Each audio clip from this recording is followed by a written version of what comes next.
open the meeting with a prayer. Welcome, Greg. I'm sure you're very familiar with our microphones. Yes, thank you, Mayor Sophie. I have been coming in this role now for 26 years, praying before council meetings with a number of different mayors and councillors, but congratulations to all of the new councillors who have been appointed. Before offering a prayer today, I would like to honour and pay my personal respects to Jules Raddick, and I know you devoted time especially to honouring Jules on Monday of this week. It has indeed been a very tough start for the year for you all. Through watching the funeral service for Jules and reading the tribute in the ODT and reading several of your Facebook posts, I feel I have learned more about Jules' life and legacy. I was just getting to know him really, and the last time I spoke to him was at the opening of the new South Dunedin Library, and he was very proud of that achievement and very happy on that occasion. Jules asked that I lead the prayer for the final meeting of the previous council. It was a privilege to be asked to pray on that occasion for all seeking re-election. I was privileged also to attend the installation or the swearing in of the new council, and that was a very special occasion, very impressive and very sincere. So today is an opportunity for me to pray for this new council that you will all work together for the good of our community in a spirit of cooperation and as much as possible in harmony. I'm a musician and I'm thinking a lot of harmony. Next week we have an interfaith harmony dinner and you will have all received an invitation. Everyone is welcome. This is an international week. The United Nations have a World Interfaith Harmony Week each year, so that over 1,000 events around the world, and one of them is in Dunedin next Tuesday night. So everyone is welcome. Kia inoi tātou, let us pray. E te atua te puna o te aroha, God, source of all love, I pray today for this newly elected council that they will indeed work well together for the benefit of our community and our wider world. We acknowledge once again the unexpected passing of our colleague and friend, Jules, and we are acutely aware of his absence. Over these last few weeks we have grieved for Jules, and this grieving will continue. We will never forget Jules. We give thanks for his legacy, for his example of fine leadership. Help us to go forward into this year without him, missing him dearly, but inspired by his enthusiasm, his energy, and his genuine care for our community. I pray today for this council, all of whom have been elected to serve. Every member of this council has a unique set of skills and experiences which they have chosen to make available to serve the people of Otipoti, Dunedin. And so as the council discusses the proposed committee structure and delegations manual, grant them wisdom to include what is helpful and to critique what is of questionable value in the description and role of each of the new committees. We pray for significant discussions around the Enterprise Dunedin review today and pray that the council will listen to advice and make a wise decision. But especially today with Waitangi Day, next week we pray for Te Pai Māori, that Te Pai Māori will indeed partner effectively with Council to enable genuine expression of the Treaty of Waitangi here in Otipoti, Dunedin. And we pray that Te Pai Māori will indeed operate as a mana-to-mana forum between the DCC, Karunaka and Matawaka, non-Kaitahu Māori, providing trusted and enduring relationship for dialogue, partnership and advice. And finally, we pray for the work and membership of all the community boards and place-based groups. We pray that these boards and groups will be responsive to the real needs of Dunedin people and that through the council these needs will be effectively met. Kia tātou katoa, te atawhai o tō tātou ariki a ihu karaiti, me te aroha o te atua, me te whiwhinga tahitanga ki te wairua tapu, ake, ake, ake, āmine. Kia ora. Kia ora, thank you, Greg. I'd now like to welcome Mike Collins, the CEO of Business South, around the Enterprise Dunedin review to the public forum. I presume, Mr. Collins, that you are familiar with the microphone system and that you will have 5 minutes to present and 5 minutes if you would like to answer questions. Kia ora everybody. Thank you, Mayor, thank you councillors for the opportunity to speak today. It's really, really appreciated. So this is not a critique of Enterprise Dunedin nor the people who work within it. It is a case for Dunedin, for its long-term prosperity, for competitiveness and for fiscal sustainability. The question before us is not whether economic development matters. We all agree that it does. The real question is whether or not the current in-house structure is the best vehicle to deliver the outcomes Dunedin needs now. And in our view, it's not. Dunedin is operating in a far more competitive environment than it was even 10 years ago. Cities across New Zealand and globally are competing aggressively for capital, for talent and for jobs. And experience shows that a successful CCO requires the ability to operate independently with a strong commercial governance and a clear mandate to attract investment. Remaining in-house fundamentally limits what Enterprise Dunedin can be. I want to outline 5 quick reasons why an independent model offers Dunedin a stronger pathway forward. The first is around private sector funding. In-house council unit will never attract meaningful private capital, not because of a lack of goodwill, but because private investors, partners and institutions simply do not fund council departments. Independence unlocks a different funding model entirely. Co-investment, sponsorship, strategy partnerships, leveraging capital and multiple opportunities that can benefit ratepayer dollars. If Enterprise Dunedin remains in-house, it will remain almost entirely rate funded, and that's not sustainable, and it does not scale. The second focus is around mandate and ambition. Dunedin does not need a traditional economic development office. It needs a highly sophisticated, outward-facing organisation whose core purpose is to attract business, investment and high-value jobs into the city. That requires a mandate to be explicitly commercial, forming partnerships with industry, engaging directly with domestic and international investors, building sector strategies and measurable outcomes, and being accountable for job creation and capital attraction. Those outcomes are far easier to define, measure and deliver when the organisation is independent, governed commercially and empowered to act. The third kind of focus area is around governance and leadership. An independent structure enables commercial governance focused on outcomes, not process. It allows for a board to be selected for their capability, for the networks they can bring, and for their strategic depth. It allows the organisation to move faster, to be informed, to take informed risks, and to adapt as conditions change. Equally important, independence creates the opportunity for new leadership. A new chief executive can bring fresh thinking, can reinvigorate teams with a clear plan, clear objectives, and bring energy, accountability, and a clear mandate for momentum. As you know, Dunedin's economic development strategy expired back in 2023, and this conversation has been underway for some time. We owe it to he tangata, to the people within this organisation, to the wider community, to create an environment for them to thrive. I want to be clear on the suggestion around DVML that it could take on economic development. There's a sensible case for the city to move the events to DVML given the synergies and their shared mandate, but economic development is a different proposition. DVML is a facilities management company. Economic development needs a purpose-built governance and leadership structure with a focus on expertise to deliver their new mandate of business, attraction, investment, and jobs to keep our people here. The fourth is around agility and speed. Businesses consider investment decisions. We operate in days, weeks, and sometimes months, but not council cycles. An independent organisation can respond faster, can negotiate faster and execute faster.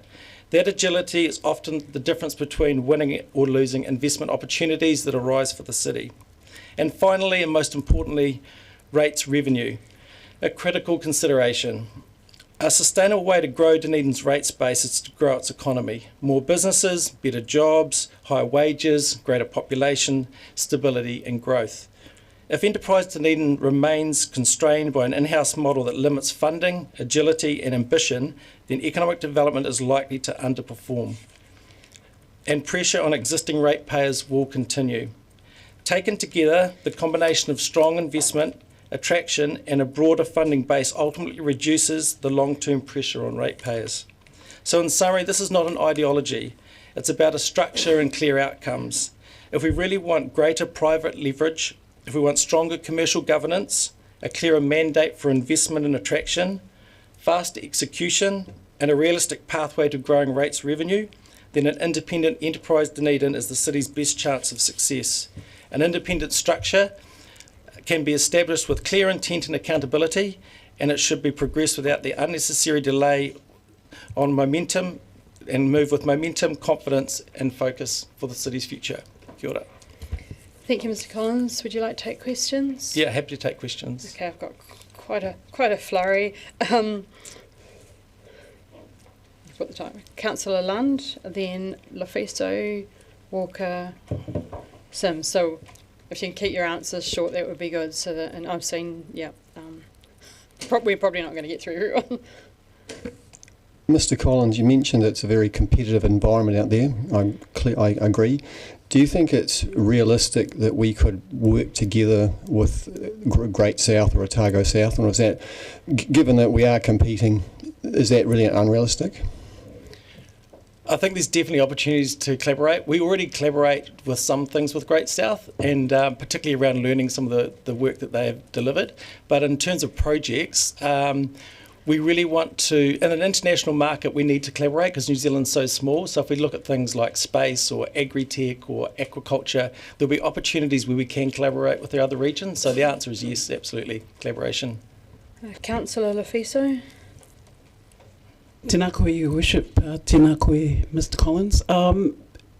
Given that Business South is a membership organisation, is the position that you're advocating this morning held by a majority of your members? Yeah, that's correct. Yep. So we've been out to our members for quite some time. We discuss this a lot. So we probably have around about 600 to 700 businesses within our area here, let alone across Central Otago, but this is quite topical with them. So the statements that I've made and the information that I provide is purely from our members, and that's their sentiment. Yeah. Councillor Walker. Thank you, Ms. Sophie, and thank you, Mr. Collins, and thank you to Business South. Two parts of the question. The MyGov report we've all read makes for sober reading, of course. Would you agree, firstly, that simply moving what we have now to CCNO not in and of itself is not a silver bullet, it needs a clear mandate? And would you agree that also, because it's about economic development, is there an argument to carve off some parts in terms of leaving the council being good for Dunedin being an example? Yeah, to answer the first question, definitely need a clear mandate, and that will actually make sure that we get the right expertise around the table, the right governance and the right leadership, without a doubt, and it also gives them that clear sense of direction from the council. In terms of the latter, just around, yes, the answer is yes, there will be some elements of economic development that probably should remain within the council. I think there's reference in that report to the Chinese community offering and the like. So there will be some elements that could remain in, but that will become as part of the process and cause of consultation. Yeah. I've got Councillor Sims, Treadwell, Ong, Mayhem and Lunn. So if you can keep your questions short and your answers short, because this will be 5 minutes. Councillor Sims. Thank you, Ms. Sophie, and thank you, Michael, for coming today. My questions are very short. Would you agree that the success of our economic development effort in Dunedin is that the people involved are the critical part of that success? And then the second part of the question is, would you agree that the type of person that we need to drive this economic development effort forward is a very specific type of person that may not necessarily work within the confines and the restrictions of a council environment? Yeah, so I'll probably answer both those questions in one response. I think the talent within economic development is got to be exceptional, and it's got to have that commercial savviness. I'm not saying it doesn't exist today. I think that the existing staff, there's a huge amount of talent there, but the environment they work in is restricting their ability to excel probably to their full potential. But in saying that, I think there will be a lot of interest for, if the mandate is followed and the excitement is created around the potential for a CCO, and with that clear mandate, you'll get new talent appear that'll be really interested to help grow the city. Yeah. Councillor Treadwell on there. Tēnā koe, your worship, and thank you very much, Mr. Collins, for coming in. Appreciate the presentation. You stated that a CCO model would require a mandate to be strictly commercial. Now, the Great South model, Great South were quite emphatic that they weren't their mandate wasn't to be strictly commercial, but rather that it was all about the well-being of the people in the region. So I was wondering if you were proposing something in contrast to that, or if they're in agreement. Yeah, no, I wasn't. We were kind of modelling some of the work that Great South are doing in our approach. So when I think I'm putting the more emphasis on the word commercial, because I see that's where we need to strengthen up. So yeah, it's not taken away from the latter. Yeah. Appreciate that. Thank you. Okay, we've just got 20 seconds left. So I just have a quick question around the strategy. So some of the discussion goes on about strategy versus structure, and we're trying to sort out structure before strategy. Do you think we need to get cracking with looking at a structure before we finalise our strategy? I really do, because I just think we're going to get the structure in place and then inform that strategy. In this circumstance, we had a similar situation when Business South was established. We put that structure around, put the inaugural chief executive, and then developed the strategy with the right expertise around the table, and it worked. Okay, Yep. Thank you. Sorry, we're out of time. I know there was quite a list of councillors with questions, but we're out of time. Thank you so much. Thanks for your time, everyone. Today. Right, we'll move on to item 3, apologies. There are no apologies. Item 4, the confirmation of the agenda.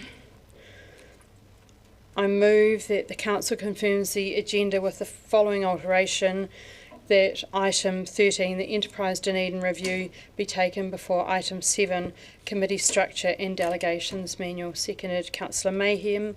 I'm going to put the motion. All those in favour say aye. Aye. Against? Abstentions? I declare the motion is carried. Declarations of interest. Members are reminded of the need to stand aside from decision making when a conflict arose between their roles as an elected representative and any private or other external interests they might have. Are there any changes or updates?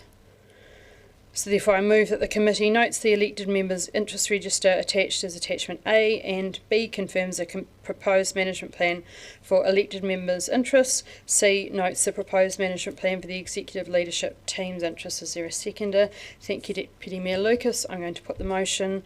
All those in favour say aye. Those against? Abstentions? That is carried. Move on to confirmation of minutes. I'm assuming that everyone's read the minutes and that they're a true and correct record, so therefore I will move that the council confirms the public part of the minutes of the ordinary council meeting held on the 11th of December 2025 as a correct record. Seconded, Deputy Mayor Lucas. I'm going to put the motion. All those in favour say aye. Against? Abstentions? I declare that the motion is carried. We'll move on to reports. Number 13 in the supplementary agenda. Ms. Sandy Graham and Mr. Mike Costello will speak to the report.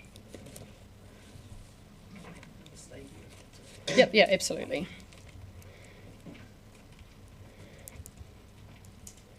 I think Mr. Costello has a few opening comments and a couple of Certainly, bits thank of you. clarification. Welcome to the table. Kia ora koutou. Just a brief comment to start with. When we published the report, I noticed that we'd missed out a little piece that should have been in the summary of considerations. Well, actually, Sandy pointed it out to me. Ms. Graham pointed it out to me, actually. But the external engagement piece should have included conversations that I had with John Gallagher from GDP. Yep.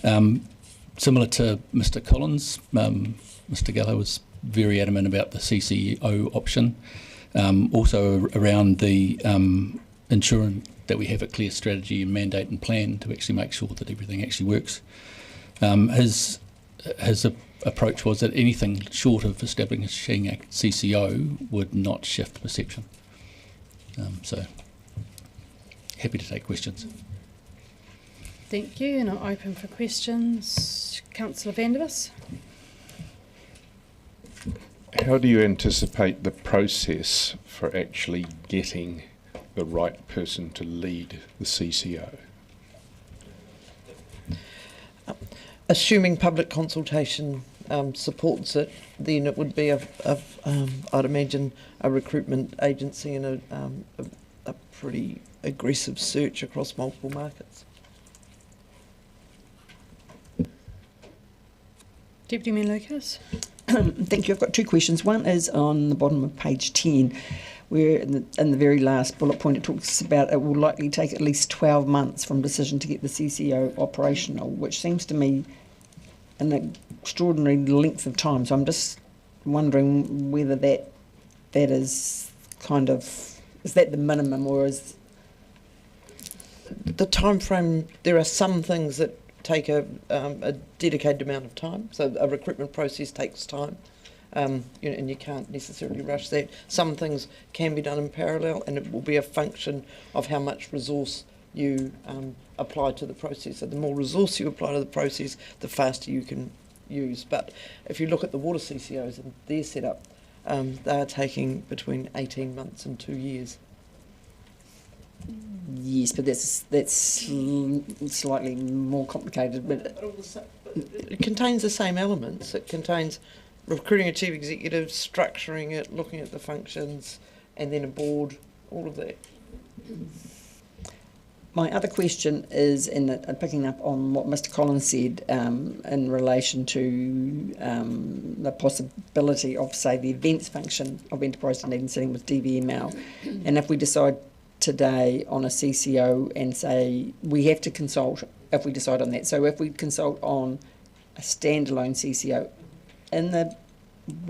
during the consultation process, if it became clear and apparent that, say, events went to DVML, that would not be excluded if we had went out. So we're not constrained, yes. If I may, with the leave of the Mayor, just so councillors are aware, establishing a new CCO requires a special consultative process under the Local Government Act, and it's a legal requirement. And when you do an SCP, as we call them, you are required to tell the community what your preferred option as a council is, and then present an alternative. So, in order, say you were to go with a CCO, you would need to determine whether it was a standalone or whether it was an existing, and then build that up as a case, and then present an alternative as part of the supporting material, which you're required to have. The things that the Deputy Mayor has mentioned will form part of that consultation document, and so some things might be in, might be out. And the CCO could be a limited liability company, it could be a trust, it could be a joint venture or a partnership, for example. So the model and the legal mechanism doesn't have to be determined either, because a CCO can take many different forms, if that helps. Can I just follow up about when we were talking about the time that it takes, and you mentioned around resource. So I just wonder about whether we have resource already, let's say it's got to be money, whether we have resource in our budget. So when we are looking at going through our annual plan, whether we might have to be looking at putting resource into managing this project.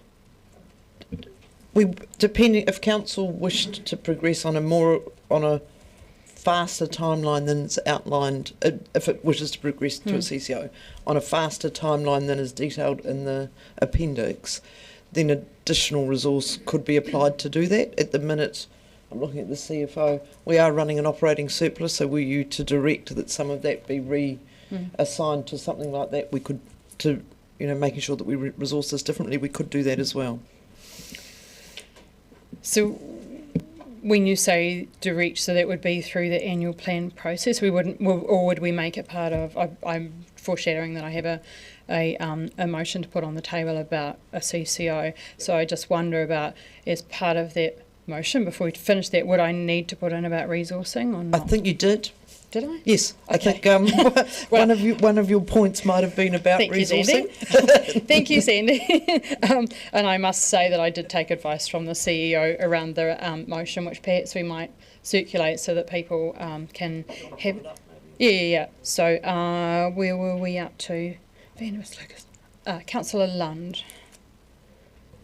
Mr. Costello, one of the main disadvantages of the CCO model is what you've called the disconnect from council. And we've had emails from, for example, Mr. Bamford of ASEA noting that was a very important issue to him. So if we go with the CCO model, is it intended that there will be a very small, one or two even liaison people that will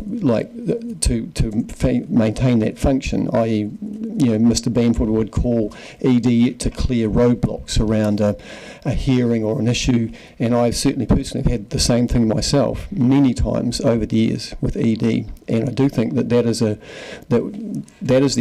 main disadvantage of a CCO, and I'd like to hear if we can have that kind of solution.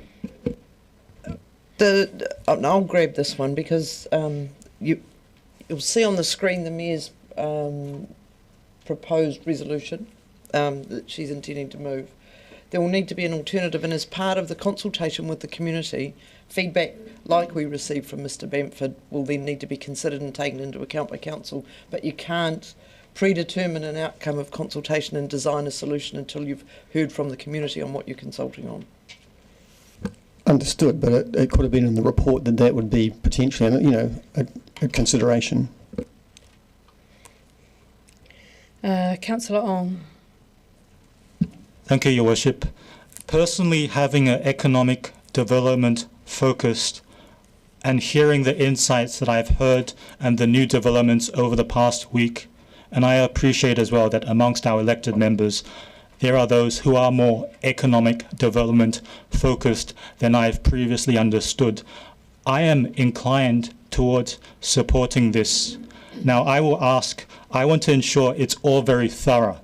There is a smooth transition for our talent if we are to move into a CCO model. I'm just going to ask, how do we ensure that? And my second question is, do you believe that under a CCO model, indirectly or directly, we will be able to grow council jobs and community jobs, because job security and jobs growth is a key priority? I hope we have that under that model. So the transition of staff to a new entity, if that's what's decided to do, will be one of the key focuses, and that will form part of the transition plan as well in terms of making sure. Certainly the staff are very anxious around what's going on at the moment, so making a decision would be good to actually help progress that. I think the main focus of the Economic Development Group, regardless of where it sits, is around the growth of jobs. So yes, that's one of the key parameters. But I'll just finish. The growth of council jobs, maybe not. Like the local government environment is a very challenging one with everything that we are facing. It's unlikely we will see job growth in council role. I would hope we see jobs growth both indirectly and directly, as I've stated, in both council and community jobs through this model. And I would think that this model would be able to provide broad-based jobs growth. Okay, do you have a question?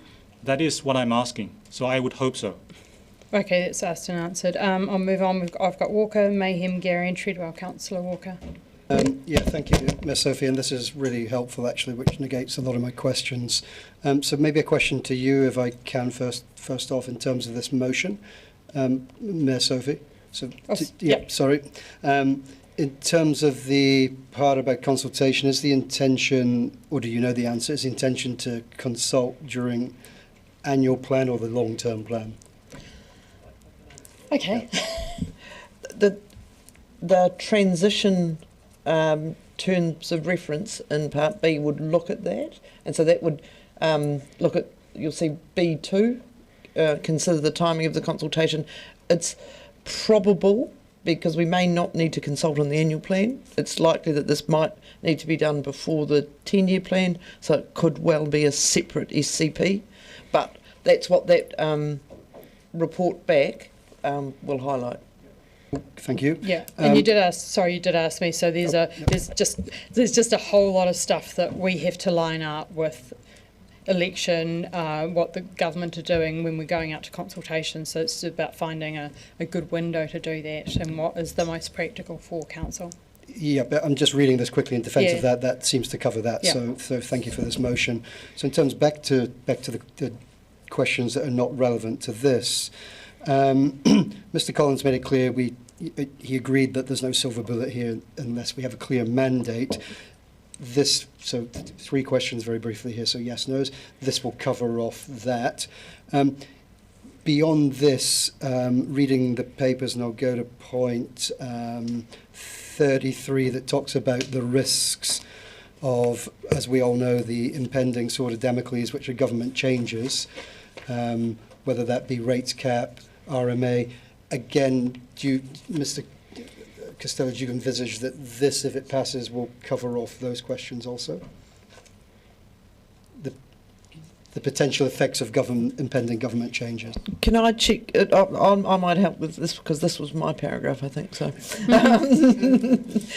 yeah. If I might ask a question of clarification, just to try and understand, are you meaning will the consultation as proposed by the Mayor's resolution deal with this, or do you mean the CCO, will it deal with it? More the group that's set up. Will this be a core and fundamental part of their responsibility? I mean, point 33 in the papers is really clear that both options face the risk of being affected by government, ongoing local government change. We're all aware of that. So will that be mandated to the group to cover off those questions? I mean, I know it's an awkward thing to answer. It's a question I hadn't considered, and I think we will take that under advisement as we draft the report coming back. But it's likely that that's a broader mandate than this group will have, and that mandate will fall to council. Better ask the question by asking a question. So we proceed with a CCO maybe in a year and a half. Just this is all hypothetical. Rates cap says CCOs as part of economic are not core business. Bring it back in. So it may not happen, but is there going to be an awareness that potentially we don't know what's happening with the rates cap? To be fair, do we? We don't. We don't know what's happening with the rates cap, but you know roughly the level of funding required to run an economic development unit, whether it's in-house or out-house. I guess the question would be, would it be advantageous to create a CCO? Because that might actually be a bulwark against a rates cap, for example. Yes. So. Except you would still be funding it from a grant from rates funding. But potentially not as much. That's one of the cells of CCO. My final question is, sorry, you've upset me by this motion actually. Come back to me. I'll put you at we'll zoom around. I'll put you on the list again. Councillor Mayhem, and then I've got Gary, Treadwell, Sims, Chambers, Van der Lund, and Walker again.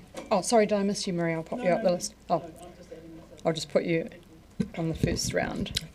Ngā mihi, Your Worship. Kia ora. I have a few questions, and at the end of the document on page 105, it outlines the steps that, we've just talked about, the time that it would take to progress to a CCO. What I don't see in there is what happens for our staff currently who are running, our sister city relationships, education, eyesight, marketing, events, study Dunedin, screen Dunedin, good food Dunedin. Where does Aratoi and City of Literature and things sit there? On page 99, it says coordination between events, tourism and other council functions would be more formal and process driven. Could you unpack that a little bit for me? So, Aratoi and the other one you added in there aren't part of this in terms of the City of Literature. Sorry, so they would stay as they are within council. Yeah, not covered by the economic enterprise Dunedin. So in terms of functions, I think that's the determination that would be determined by the model that we would be looking for. So I think Mr. Collins mentioned about Project China in terms of that as an operation doesn't fit within a CCO model because of how it's viewed by Shanghai, and so that would have to be a consideration. The inherent nature of having the group within council means that those relationships with other departments in terms of things like Film Dunedin and getting permits done and those connections are all just part of normal business, and so establishing the CCO means that you would have to create mechanisms that make sure those connections are still in place, and that would require service level agreements or us to make arrangements so that it was clear about how the groups interacted to make sure that they've made the best of it. Go for it. On page 89 it states that a CCO would move to an independent entity governed by a board and council would maintain oversight with a statement of intent. I see a risk there because it also says on page 87 that our partnerships with mana whenua, the tertiary sector, they could diminish, and I wonder, about our role to central government in the economic development. How would these things be carried over to the governing body, the new board? Well, if I can, a board would be a council-appointed board, and so you would have criteria for what skill mix that you wanted on that board, and relationships may form part of that. So you may, given the importance of university, given the council's commitment to mana whenua, it may be that there are requirements there for the makeup of that board, for example. We've got a whole lot of councillors with a question. Do you just think you can go on the second round? Thank you. Unless it was directly related to the last question. Okay, thank you. Councillor Gary. Thank you, Your Worship. Tēnā koe, Mr Costello. A couple of questions. We had Business South here this morning, and it's my understanding they represent, as part of their membership, under 10% of businesses in Dunedin. Do we have any idea of the balance of businesses and their views on what we're discussing? Presumably that'll be part of public. Sorry. I think sort of 10% of businesses in Otago Southland, I think, is what they cover. We don't have a wide-ranging view, and I think that's part of what the public consultation would actually uncover, would get that wider view. Certainly Business South and Grow Dunedin Partners and those guys have been quite vocal around their approach in terms of what would be best, and so public consultation would actually find out whether that's universally held. Thank you. And further, if we take something like Study Dunedin, let me go back. Economic development is more than business, specifically large and small. And one example is Study Dunedin. Each student that comes here, international student, generates $74,000 approximately. It's big money. And that works in council because of the mana of local government in terms of our delegations coming out and so forth. How would you see that working? Because that model that we're currently operating with an independent chair and an outside advisory group, etc., with a staff member in council works very, very effectively. It's held in very high regard nationally. How would you see that working as an example in a CCO? Or would you see that working in a CCO? Those kind of questions around specific functions are part of what would be teased out as part of the consultation, I think, because it's hard to know, and so I don't think we can answer on the what would happen to that yet. It is important that we think about it though as we're making these decisions. That you have to have, council has to start with a position for consultation, and then these things would all be highlighted in the consultation material as questions for the community to consider when they were looking at the model. And I guess I was asking because ED is wider than specifically business.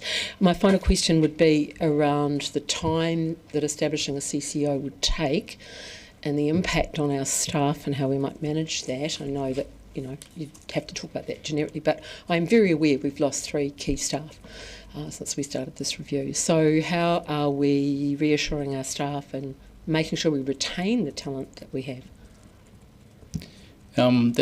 We're doing the best that we can. I mean, this process has been going on for a few years now, so it's actually has a toll and wears people down.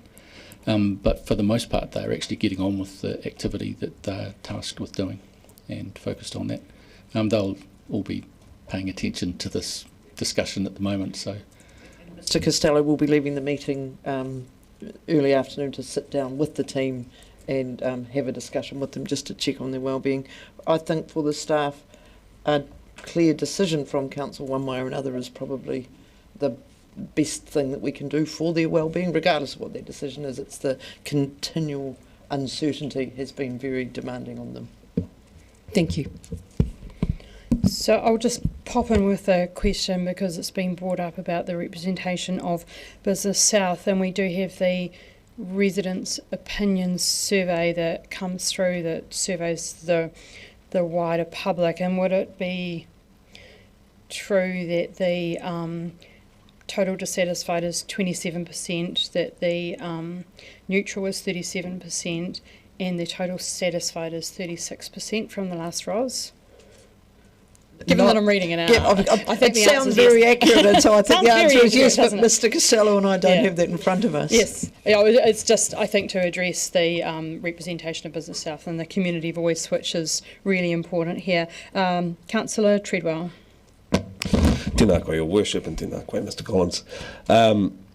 The good people at Great South, Mr. Costello, sorry, explained that there's additional reporting requirements that come with the creation of a CCO because they have to report their financials, etc., to council, and they cited their annual costs of this at around $350,000. So 2 questions. First would be, do you think that would be a comparable sum to what we might expect if we were to produce a CCO? And secondly, any ballpark figures as to the cost of remunerating a new board? I'm reluctant to put. So one of the things we try not to do is guess, and it would be a guess, I'm sorry. Yeah. That actually answers my question. Thank you. Councillor Sims. Thank you, Mayor Sophie, and thank you, Mr. Costello. Much of what we heard on Tuesday when we visited Great South, the 2 things that struck me, one, and I would like to ask you about this, but the first thing was that Great South's funding was 60% from their contributing councils and 40% from outside of that. Would you expect external funding could be attracted to a CCO for Dunedin? I'm a little more cynical than Mr. Collins around the, and I've got more cynical as I've got older. I'm not certain, and he's probably closer to it than I am. I suppose it depends on the programs that are being run or the initiatives that are being set up. I do know that people have commented the fact that they'd wait to see who was on the board and what the strategy was before they'd make a decision around whether they would commit. So it is possible, but It was, if I might, it was my governance's view that different funding streams would be available, but we have no first-hand knowledge of what they would be. And the other aspect of that might be in terms of being able to access government funds rather than business as well, that we might not be able to as a council organisation. Yeah, thank you. And I guess probably I'll re-ask the question slightly differently. At the moment, if the University of Otago wanted to partner with the Dunedin City Council with an economic development initiative that they believe was going to benefit the university, there would be no mechanism that would allow them to invest money into economic development. Or it would be far easier for them through an external entity. university may not be the best example as another publicly funded entity, because we always find ways to work with them within our current structures. So we will always find ways, if there is money going, to make it work in the current structure. And I suppose one of the things that hasn't been that focus has been seeking that internal, external funding as well. So that may shift under a CCO model. Thank you. Yeah, I accept what Ms Graham said, that probably the university was a bad example. I am aware of, in fact I met with the CEO of a national company yesterday that has its genesis in Dunedin, that's very, very passionate about Dunedin and very, very keen to contribute to the economic development of Dunedin. That would be a far easier exercise through a separate entity than via the council. Would you accept that? I don't know that it would. I think we would grab the money wherever it was, whatever form we were, and would make it work. So I don't know that the model makes it any different in terms of whether. I think the point that Mr Collins was making was that there would be more people would be more willing to if it was a separate entity rather than being part of council. But I think if we were able to access people that had funds now, we would grab them. I just have a follow-up question to the external funding, and it's around the eyesight, which is part of the current Enterprise Dunedin structure. So it's, I'm just trying to think of the percentages because they've changed. I remember at one stage that I think its target was around 45% external funding with 55% rates driven, and now the balance has changed since COVID. So is that one way of attracting external funding? Because I presume operators pay to be part of the displays, etc., and they also pay commission. So that's one way of raising external funds. Would that be correct? Yeah, that would be correct. Thank you. And we've got Councillors Chambers, Vandervis, Lund, Lafiso, Walker, Mayhem. Councillor Chambers. Yeah, thank you, Ms. Gazelle. Yeah, I thought perhaps we were going to be debating or discussing a motion that was slightly more focused and more detailed. In that, going back through the papers, the My Governance report strongly advised a particular option, which was a CCO with a stakeholder advisory council. And we went down to Invercargill. We saw that the Great South is another sort of slightly different setup. They have shareholders with multiple councils. Is that sort of detail that would be worked out by the transitional group, those sort of options? Or? In part, the stakeholder advisory group is Grow Dunedin Partnership reimagined, really, and so that will be something that will be considered. It may not be part of the setting up of the standalone CCO, which will be a specific legal entity, but the reporting arrangements and the stakeholder engagement around that will be something that will be up for discussion. Whether it forms the terms of reference for this group, again, I'll have to think about that. It wasn't something that I had thought about, but we'll make sure that we think about it in drafting them. Councillor Vandervis. Reading some papers earlier this year, the current ED, is it true that it has 35 staff in council and an annual budget of $11.5 million? Yes, it does have 35 staff. That includes a lot of people in the eyesight and a range of people who are seasonal. And remembering that in the ED budget sit the grants that are paid to the stadium and various of those grants. I'm not sure how much of it is the grants. The CFO would be able to tell me. You got that? Yeah, Michael tell you. Right, so that $11.5 million then is directly rates funded as operational? Directly rates funded, but not all directly spent by ED. Yep, okay, I get that. I'm looking at the funding. Under a standalone CCO, would all of the costs also be operational, or would the CCO be able to use some of the funding for instance, some capital project like a new tourism offering or whatever, if they so chose? Might it have a different kind of effect in terms of the operational or contracting budgets? Are you sort of considering tourism infrastructure and those sort of things in terms of the capital spend? Yes. So that comes down to the determination of the operation and where best to invest the funds that they've got available. But it still comes down, for funding, it still comes down to how much council will contribute and what funds they might be able to access. And then determining what they might actually do with that comes under the remit of the board, or if that's so set up. Or as part of the statement of intent. So if the council wanted the new CCO to actually actively develop tourism product and put that in the statement of intent, then the board would have to give effect to that somehow. And if that was the case, then the funding that the DCC provided, the 60% or whatever, 80%, whatever it is, would that then not necessarily all be operational? It's impossible to answer that, but generally, unless they were buying an asset, it's likely to be OPEX. The creation of our product is still potentially OPEX. Great, thank you for that. Councillor Lund.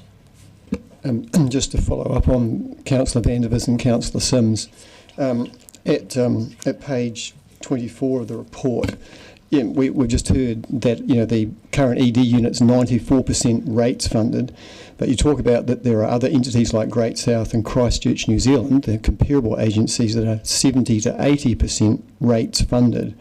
But you do say that the new CCO may not realise this amount of outside funding initially, but my expectation would be that that would be part of a KPI or a part of the statement of intent that we would achieve this kind of level because it has been achieved elsewhere. And Mr. Collins, for example, has been very enthusiastic, contrary to your pessimistic self, Mr. Costello, that this could be achieved. Just be careful with language, please. No offence intended at all. So, not really a question, but I think in terms of the likes of Christchurch, New Zealand as an example, they're a membership organisation as well as an economic development unit. So part of their revenue, it's about $2.5 million of their $20 million budget comes from membership fees. So they do the same function as Business South and Christchurch. To be determined.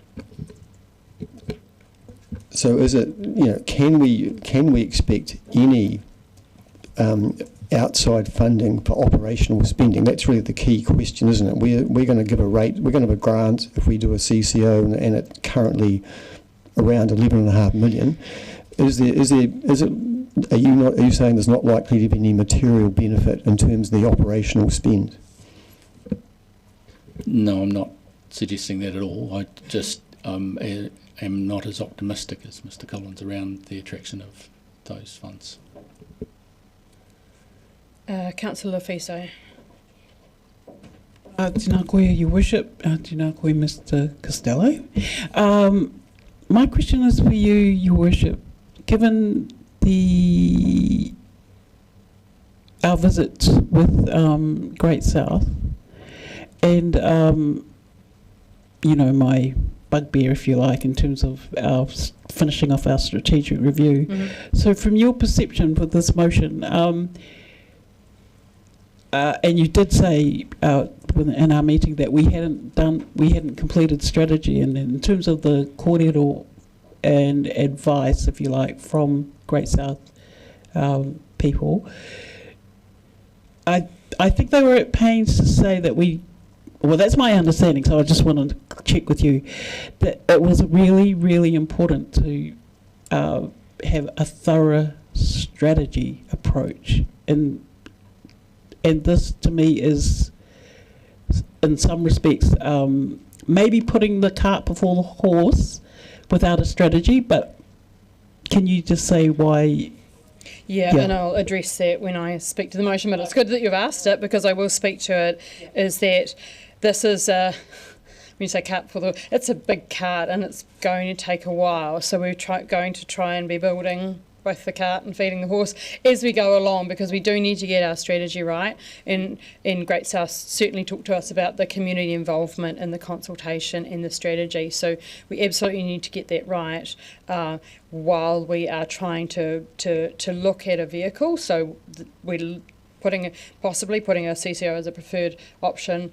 We go out to consultation, we talk about the strategy and the vision for the city as we do there. And I know we've got a lot on our plate, but I absolutely take that on board. Councillor Walker. And then Councillors Mayhem and Ong. Come around already. And that was a great question from Councillor Fisa, which covers off one of my questions. The one I lost and found, I'll come back to it, was on just page 31 around in the papers. It talks about Auckland City Council recently bought their core economic development back in to council. Just wondering, did you speak to them about that and why they did that? Does anybody? I have read the review because I did quite a lot of restructuring. And Christchurch have done a review since then, which I read at 5:30 this morning. Okay. But they are, everybody has a model that suits them. And I think that when we are going through this process and looking at the membership of the group and the timing of the consultation, etc., for the transition steering group, then I would be expecting all of the group to read that as well, so that we are totally informed, because they've paid consultants a lot of money to to write those reports. So yes, exactly. So my second question, and it's all my thoughts here. I'll be clear. I'm still pretty one way or the other on this motion and where we go with this. But everything to me comes back to money, and I think, Mayor, you hit the nail on the head there. That everyone has a model, and the good models are going to be well resourced. So again, it's a resourcing question. How do we resource an uplift of our staff? And let's give kudos to our current staff. It's all of whom are amazing. How do we uplift and shift them? So where's the resource for that? Because that won't be easy. And for this to work well, we're going to need anyone who works in the business sector. We're going to have a high level, very well paid board. And anyone who knows about boards at this level will know the cost of this potential CCO board. It's obvious. So how is that, I mean, what is the thought given to that resource, which is going to be substantial in the context of a general public who is looking at us and quite rightly anxious about every dollar and cent we pay? Because Mr. Collins made it clear, the MyGov report makes it clear, for it to work well, it needs to have a clear mandate, which means high-level, well-paid boards. So resourcing the lift and shift, resourcing the board. What? Everyone's not looking at me. I'm just trying to Google DVML board payments, because it would assumably be comparable to something about running something like DVML, in the resourcing. And that was part of the steering group. So sorry for not answering your question properly, but the resourcing around the board, etc., will be carefully investigated. I don't need an answer, because I know how well good boards are paid, so, and particularly good chairs. So. Councillor Mayhem. Asked and answered. Thank you, Your Worship. Councillor Ong. Thank you, Your Worship. Our great city's early founding was as a leading economic hub, and we are a city built on trade.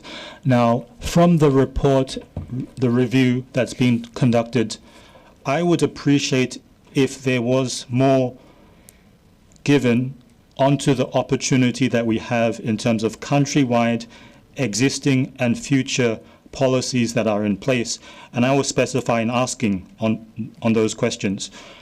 We have existing investor visas, tourism and remote work-oriented visas.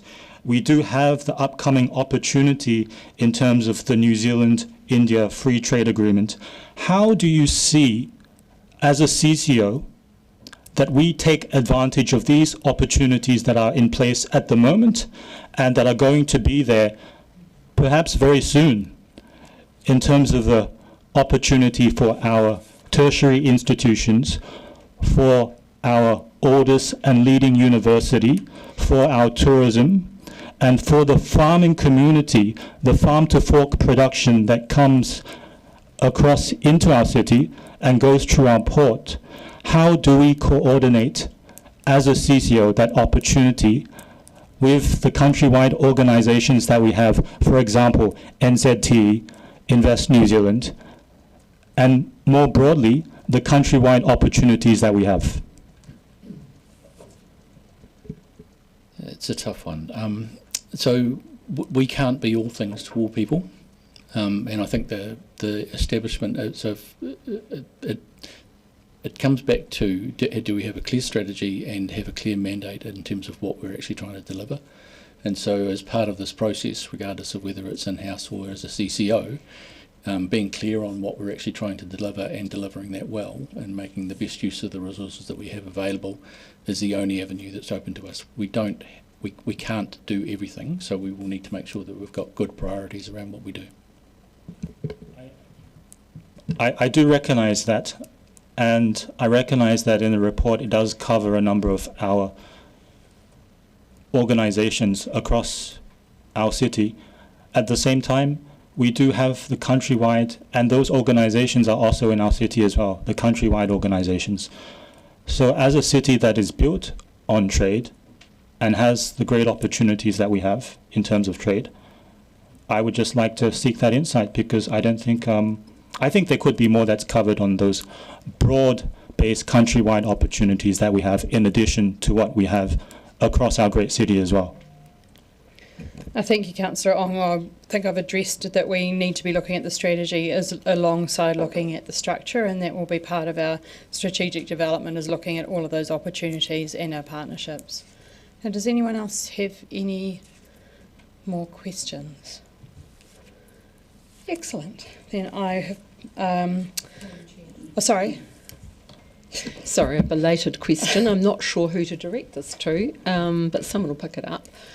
I'm very concerned that, given we've got a number of new councillors, they will be unaware of some of the activities of Enterprise Dunedin and Economic Development Unit. And I wonder how we could address that, because we're making a decision here, I would suggest, based on having knowledge of what we already do and what we might do in the future. So I thought the team did a good job in the report of highlighting that. So I think there's a pretty good amount of information in the report about the current functions of ED. Yes, no comment on that. The report was excellent, but I still believe there's a big gap in understanding, because some of the questions suggest to me that some people around this table don't know what we currently do. Well, we have had training. We had, I think, 20 training opportunities at the end of last year, and Enterprise Dunedin was one of those presentations. So I did update councillors on which training they might like to catch up on, and it is everyone's responsibility around the table to update themselves and look at these in depth. I do take on board what you're asking, and also that will be part of the transition steering group's work. It's a little bit like the regional council was not pulling apart, but understanding all of the functions before we put the jigsaw back together, shall we say, or do something with the jigsaw. So we will work to make sure that everyone does understand that, because there are functions right across council that can be thought of as economic development. Like, I understand what you're saying. Yeah. And another question, just while I have your ear. Not sure again who's going to answer this one, but when we came to decide the water services model that we were going to choose, we chose in-house for a variety of reasons. How is this different? And it was around control and costs and so forth. How is this different? I guess we have a number of CCOs that do different things. I guess perhaps this is different because water is a very, although it does go across council, it is very focused on, very clear about which bits are in water, wastewater, stormwater. Stormwater's not that clear. And many councils have taken it out or put it in. So our decision at the time was the best value for money for ratepayers around our water service delivery model. So all CCOs are different, and that's why we'll go out to consultation and make sure that we've got good documentation and information. Just to support what the Mayor said, this was also subject to an independent review that Council commissioned, and the CCO was what the independent reviewers suggested as their preferred model, which didn't happen with water. Councillor Fiso. Tēnā koe, Your Worship. Just acknowledge Councillor Gary's questions, which prompted me to ask a question. Have you, in terms of the member, I noted from the report, especially my governance, that in my opinion, key people were not interviewed or spoken to, such as the startup, Rachel Butler, and some mana whenua Rōpū, and it prompted me when I was reading my awareness of Pasifika business owner and operators. So, in terms of your motion, do you have a list, a wish list of who's going to be on that group? Because I just don't want people to be excluded. That's why we're going to come back on the 12th of February with a transition steering group with proposed terms of reference around the membership, because the timing was such that we couldn't think of a membership easily and fast, but we do want to make sure that there's good representation on that. Councillor Sims? Sorry, a late question also prompted by Councillor Gary's previous question. Is it true that 5 out of the 6 new councillors on around this table travelled to Invercargill for the visit, and could that be seen as the effort that new councillors have gone to learn about this issue? I guess the answer is yes. Yes, thank you to everybody that attended. A lot of us have a lot of knowledge, and it's great to see new councillors learning about that. I'll talk about who was there when I move the resolution motion. Sorry. Any other questions? Okay, so I have a motion up on the board, which is that the council agrees its preferred option for consultation is to transfer Enterprise Dunedin into a standalone council-controlled organisation. B, requests a report from staff for the 12th of February council meeting to establish a transition steering group with proposed terms of reference that should include membership of the group, authority to consider timing of consultation, necessary delegations to recommend consultation material back to council, and any resourcing requirements. So I thought very carefully around putting the motion together and worked with the CEO and got legal advice around the responsibilities that council must do. So if we're looking at creating a CCO under the Local Government Act 2002, and I read it yesterday, must go out to consultation. So that's part of the process that we are going to go along with. The terms of reference is really important, that we have a group that has knowledge of our communities, because we learnt from Great South that the community-led focus is very important. The authority to consider the timing of the consultation, because we all know that there is a lot going on. I think it was brought up about the government reforms, around local government reforms as well. So we've got quite a puzzle to put together to make it smoothly through the year. And then the necessary delegations to recommend consultation material back to council. So when we went out with our water consultation, the consultation material did come to a council workshop, and we all gave our feedback to that to make sure that it was easily readable and understandable by our community. And I forgot that when I asked the CEO at resourcing requirements, I forgot that was in there as number 4. So I consider that this motion covers all that we need to consider to move forward. I've got a long history with the RTO and economic development since before they were formed, have had many relationships with economic development throughout the years as a tourism operator, a board member of Tourism Dunedin, was on the board of Dunedin Hosts, which is the operators group, also a 7-year staff member inside the economic development unit inside council, managing tourism destination management. I also managed the relationship with the council controlled organisation Tourism Dunedin before it came back into council, so I know all about the service level agreements, of which it was minimal when I started. I know about the trust deed that was setting it up, what the directors got paid, how we recruited the directors as well. So I've got intimate involvement also with the economic development strategy of 2013, which had its genesis as one of the things when I was in council, and also delivering on the Dunedin visitor strategy and the cruise strategy. So what else have I got? I was a member of the Otago Chamber of Commerce, Tourism and Retail Group, and 6-year governor at council. So I would have the most knowledge around the council with my decades of experience with economic development in Dunedin, learning and observing throughout that time. And I've seen regional tourism organisations and economic development agencies in and out of council. It's a bit like a 7-year itch, but we need to make sure that we make a good long-term decision for our city.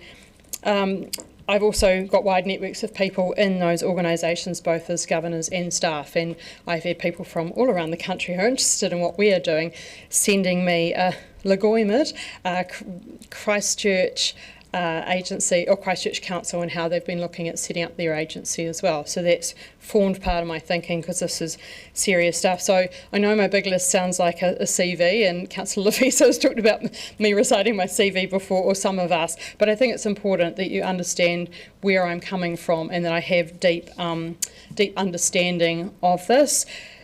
I have really considered where the functions might sit, and Councillor Gary certainly brought up about our knowledge of the functions, and I think it's really important to take things apart before we put them back together. So we went to Great South, as Councillor Sims has brought up. So we had 9 councillors there, with the Mayor of Southland, the Chair and Deputy Chair of Environment Southland, and the Deputy Mayor of Gore came along with the Chair of Great South and senior staff members of both the Great South and the councils, and it was incredible for them to host us and to share their knowledge so openly with us and tell us the good and the bad of a CCO model. And theirs is different to what ours might look like, because they have 3-4 different councils as stakeholders.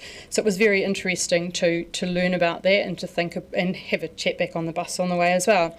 So we have heard loud and clear over the years, and indeed today, about how our stakeholders feel about the in-house model. We've had 3 reports on Enterprise Dunedin performance, 2 from Martin Jenkins, consultant since 2019, and the My Governance report last year. We've also, I think I mentioned the our own survey about the what the community think about supporting our support of economic development, where we've got quite a high dissatisfaction rating. So it is time to look at how we change, and it's not as simple as whether economic development or Enterprise Dunedin is in or out of council. We can't just lift and shift all the functions, because it is morphed over different years while it has been inside council and taken up different roles. So the first step is to have a preferred option, and my preferred option at this stage is to look at forming a CCO. I've talked about that we must consult, and also talks about the report right on page 105, talks about a terms of reference for forming a transition steering group. So we have to get the membership and the terms of reference sharp so that we can lead the process of this through, because we have a lot on our plate. There's certainly a lot of work to do. People have brought up around the strategy. It's vital to get the economic development strategy redone with our community and our partners. And when we went to Great South, we certainly saw amazing work that they had done over many, many years. So the maxim is often strategy before structure, and I've certainly taken some feedback about that. So we need to be fast-tracking our strategy work. Lots of moving parts, as I've said, with government changes.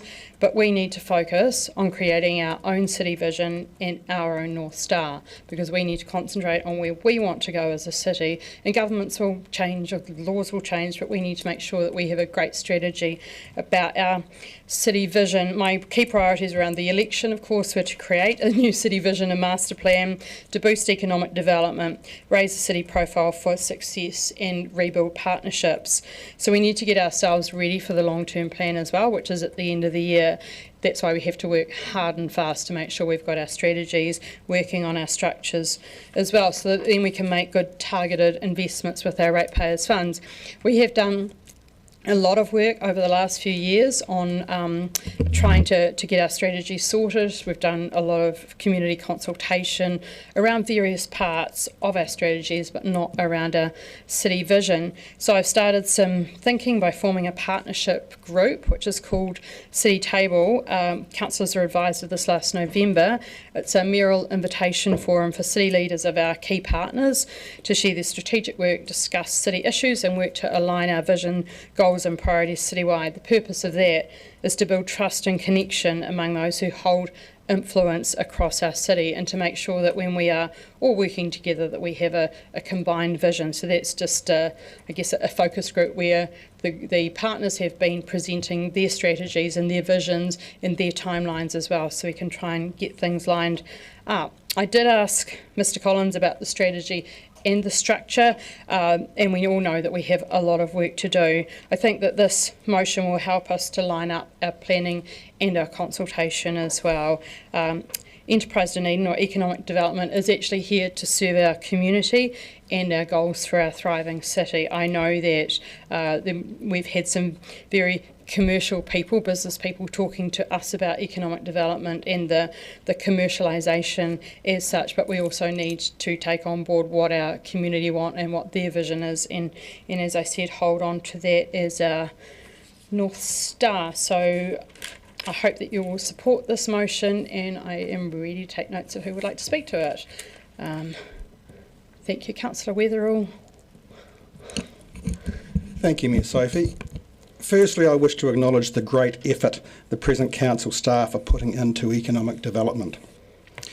I also wish to thank Councillor Andrew Wiley for initiating the review into economic development, which has enabled the discussion we're having today.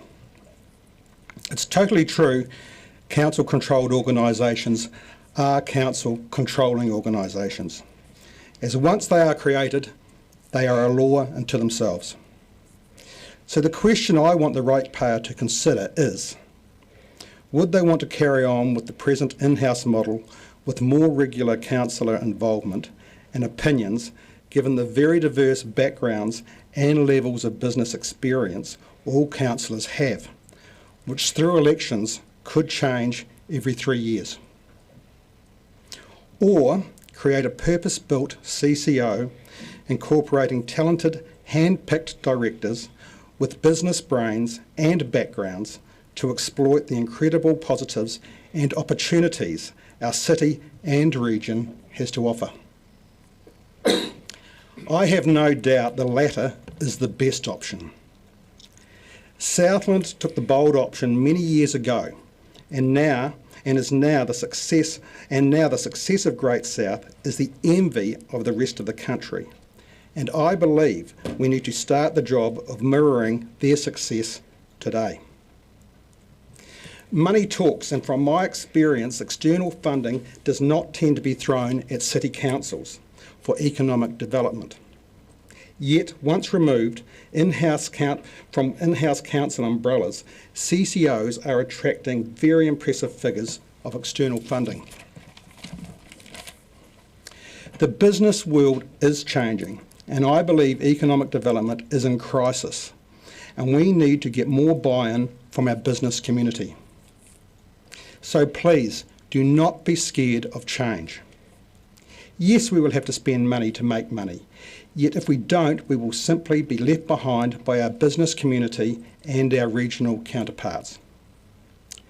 Business should look after business, and council should govern the resources and infrastructure to support economic development through transport, housing, energy, digital connectivity, well-being and at this stage, water. I hope the majority of you will agree with me in supporting this motion today. Thank you very much. Thank you. I've got Councillor Hall, Treadwell, Mayhem, Chambers. I forgot to get the motion seconded. So thank you. Yeah, Councillor Andrew Sims he'd said that he would second it, so thank you very much. Nobody noticed. Well, someone usually picks me up on it. You'd already done it. Oh, good on you guys. Thank you. So Councillor Hall. Thank you, Your Worship. When I look at this report, what I see is an organisation trying to be a whole bunch of things at once, and as a result, struggling to be really good at any one of them. That is not a criticism of the people involved, it's a structural issue. Different functions need different cultures, incentives and measures of success. When everything is bundled together, focus is the first thing to go. That's why I'm inclined to support the motion and properly explore a different model. Doing the same thing over and over again and expecting a different outcome is madness. The Council has taken different approaches to economic development, and some of them have had real success. We should be willing to look at that and learn from it. At the same time, I'm not arguing to rush or reckless change. The implementation roadmap makes it clear that moving to a CCO is a complex multi-year process. It has costs, risks, and real implications for staff, stakeholders, and continuity of services that tell me that this needs to be done carefully or not at all. I am also cautious because the current government hasn't been particularly clear about whether economic development is seen as a must-have or a nice-to-have. For councils going forward, that uncertainty matters, and it means timing and sequencing really matters. If we go down the CCO path, I support a staged approach. Set the structure first, set the guide rails, be clear, objective, and roles, but leave delivery largely as it is for around a year. No rushing to branding, offices, websites, or big system changes. Use that time to get clarity from central government and make sure we're building the right thing. And underpinning all of this is a non-negotiable point. No matter what model we choose, we need an economic development strategy, and a damn good one. Our job as councillors is not to drive the tractor. Our job is to decide where the tractor is meant to go. Without a plan, there is no destination. And if we don't set clear goals up front, and we have no real way of knowing where this is working or not, if we're going to make changes of this scale, we should be able to look back and honestly say whether it's delivered what we had hoped for. Get the strategy right first, set the destination, and then choose the structure that best delivers it. That's the order that makes sense to me, and as they say, fail to plan, plan to fail. Thank you. Councillor Treadwell. Tēnā koe, Your Worship. Trying to grapple with this situation as a new councillor has required, as Councillor Gary has sort of intimated, a lot of background reading, including and not limited to the My Governance report, the 2018 Martin Jenkins report and its follow-ups, submissions on the annual long-term plans, including from Business South, Great South Beyond 2025 long-term strategy, and recent correspondence from concerned citizens and members of the business community. If former Councillor Wiley is listening, I would like to reassure him that I did fully read his email, including the contents of the links included. What actually struck me, and what makes it more difficult here, is that there's very little agreement between these knowledgeable and experienced people. So some proponents of the CCO model will cite Gigatown as an exemplary campaign, whereas others consider it an insufficiently resourced failure. Some sources assert that a CCO structure will strengthen accountability, while others assert it will weaken it.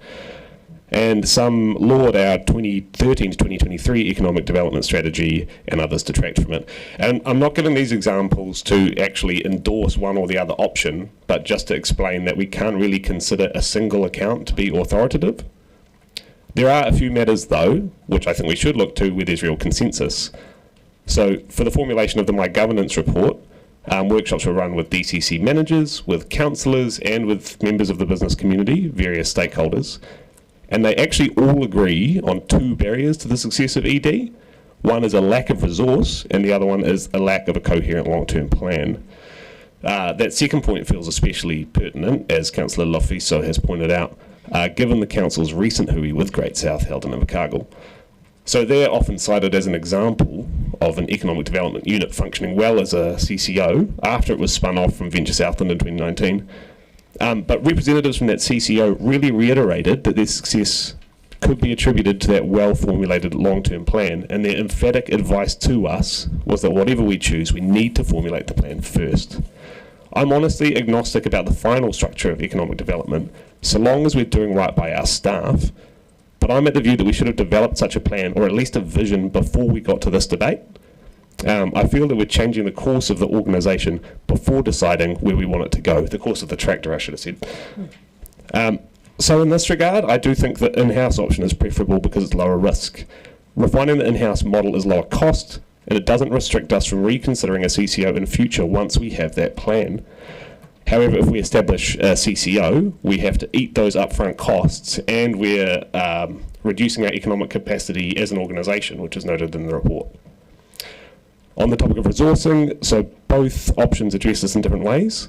In-house is unambiguously cheaper, because rather than increasing the budget, the proposal is to concentrate the existing budget on fewer functions. Operating as a CCO would require annual reporting to Council. As I asked Mr. Costello earlier, we don't know how much that would cost, but Great South estimated their cost at $350,000 a year, and on top of that we'd have remuneration of a board and a chair of that board, which would be significant. In theory, those costs would be offset by the additional revenue streams that might be unlocked by the model, but what would those consist of? We don't know. And how much would that attract? We can't know. What we do know is that until they're developed, the additional cost here would be borne by the ratepayer. Maybe even more significantly is the upfront cost of establishing that CCO, new branding, new IT infrastructure, recruiting staff, recruiting a board, and we don't know exactly how much that'll cost either, but we definitely know it'll be borne by the ratepayer. So in this regard, again, I find the in-house option to be preferable. I'm aware that with greater risk comes greater potential for profit, but in a really uncertain fiscal environment that we currently sit in, I'm not really willing to gamble large sums of ratepayer money on this yet. Just finally, a common sentiment among submitters in support of the CCO model is a dissatisfaction with or a sort of frustration with council processes. And I would suggest that instead of abrogating our responsibility to an arm's length organisation, it should be incumbent on us to show leadership and resource our staff appropriately and improve those processes for the future. Ka mihi. Thank you. Councillor Mayhem. Wow, excellent speech, Councillor Treadwell.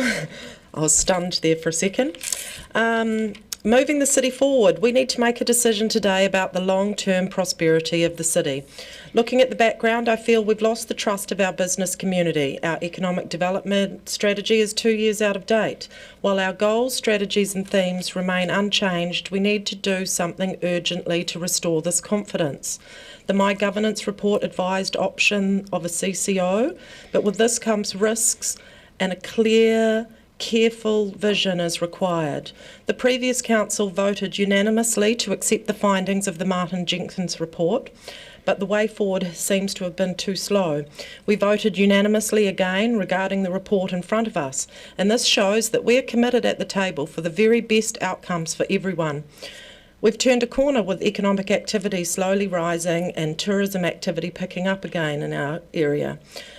There are many great opportunities and we really want our city to be successful.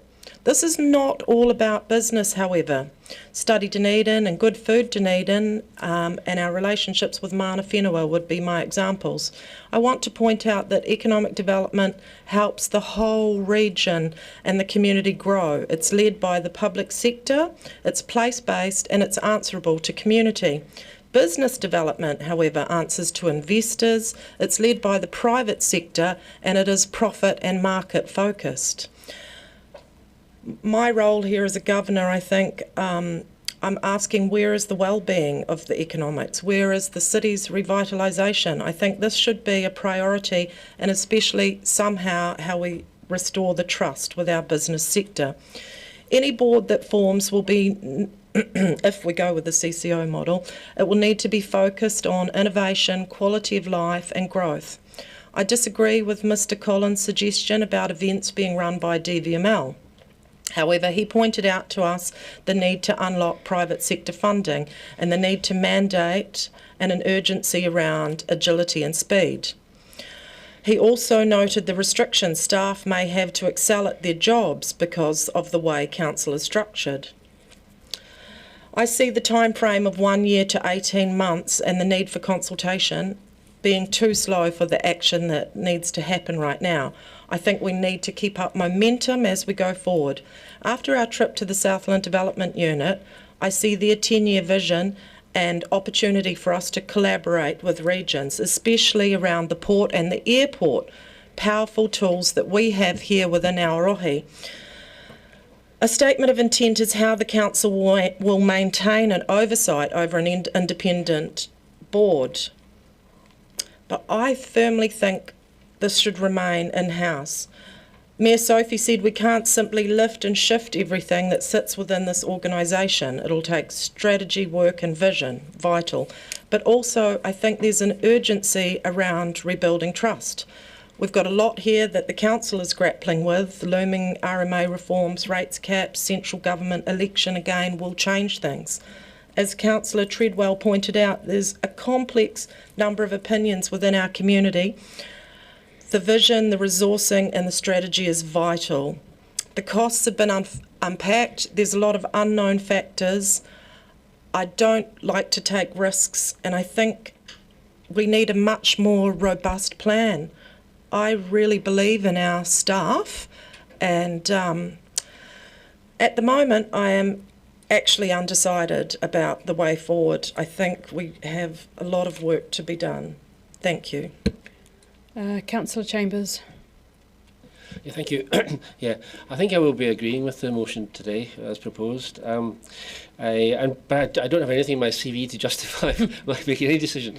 But so my experience is entirely from what I've learned from reading the papers and reports and going to attending the induction sessions and our trip to Invercargill the other day. But the trip to Invercargill has caused me to wonder exactly what we're doing and whether the whole Dunedin approach is rather parochial. Because they've taken a regional approach to economic development, as is evidenced by it's the whole region, and their shareholders are councils, regional councils, in the licensing trusts from a number of cities in their region. And it was interesting that one of the comments made at the meeting in Invercargill was that they've been thinking of having talks with Balclutha to extend their development area of control and for the better of the population. So you do wonder whether it should not be a regional economic development strategy, a regional organisation that has shareholders or stakeholders from Waitaki and Balclutha, as well as just a Dunedin City focus. So that's caused me to question the whole what we're actually doing in terms of, but perhaps that's the sort of thing which would come out in the future by the discussion by the transitional group and what's presented to the council at a later date. But I think it seems to me that the CCO models has certainly worked down south in terms of achieving some success. Councillor Lund, then Councillor Walker, then Councillor Ong. If you read through the My Governance report, there aren't many things that the management who were interviewed, that the councillors had at their workshop and that the stakeholders had that agreed on. But there is one thing, and that is that we, the councillors, are the problem. At page 20, the councillors themselves said overreach by governors and governance crossover issues were a problem. The management said that the ED unit is too politically driven and that ED is struggling with both the council and community, and that interference and direct influence by councillors is ongoing. Returning councillors might want to reflect on that. The stakeholders said at page 26 that ED is inconsistent due to differences in mayoral directions. It's impacted effectiveness and it's hindered by weak governance and political influence. We're not just driving the tractor, as Councillor Hall said. We're driving it, we're trying to fix it and act as the traffic cop at the same time. We can't keep our hands off economic development, and while it remains in-house, that is never, ever going to change. There is actually another thing that all parties agreed on, and that is that they did agree that there are passionate and capable people who are in ED. And what other councillors have said, that is a governance problem, and I agree. It's weak governance, it's hampered by the council processes, political interference, and it needs to make a more effective job of storytelling and promoting Dunedin. ED does some things well, but not others, and this has led to strained relationships with businesses in town. And it says in the My Governance report, a significant number of stakeholders have simply given up on ED and claim it is irrelevant to them. For example, the CFO of Silver Fern Farms advised me last week that he could never recall a time when ED made contact with one of the most significant businesses in Otago. I can't support the assumptions in the My Governance report that where it was assumed that staff would simply transfer over. We cannot have a lift and shift, as has been noted by Councillors Walker and Mayor Sophie has agreed, that we cannot tie the hands of the future board and the future CEO of a CCO to organise themselves and to make their own decisions around this. I might add that also that the steering group must give absolute focus on the board appointments. They will be key, and they must be focused on the best interest of Dunedin, not in the best interest of their particular companies or sectors. For example, if a competitor or some disruptive business wanted to come to Dunedin, because that would be replacing one kind of political interference with another. As one issue about a CCO is the lack of operational connectedness to the DCC, which the staff report acknowledges. And I do say that the steering group must give some key consideration to the idea of having some liaison people there to smooth the roadblocks. I've had personal experience with this myself, and it's very important. But in summary, I support the idea of a CCO. I support the idea that it is option 4 of the My Governance report, which is a CCO with a board.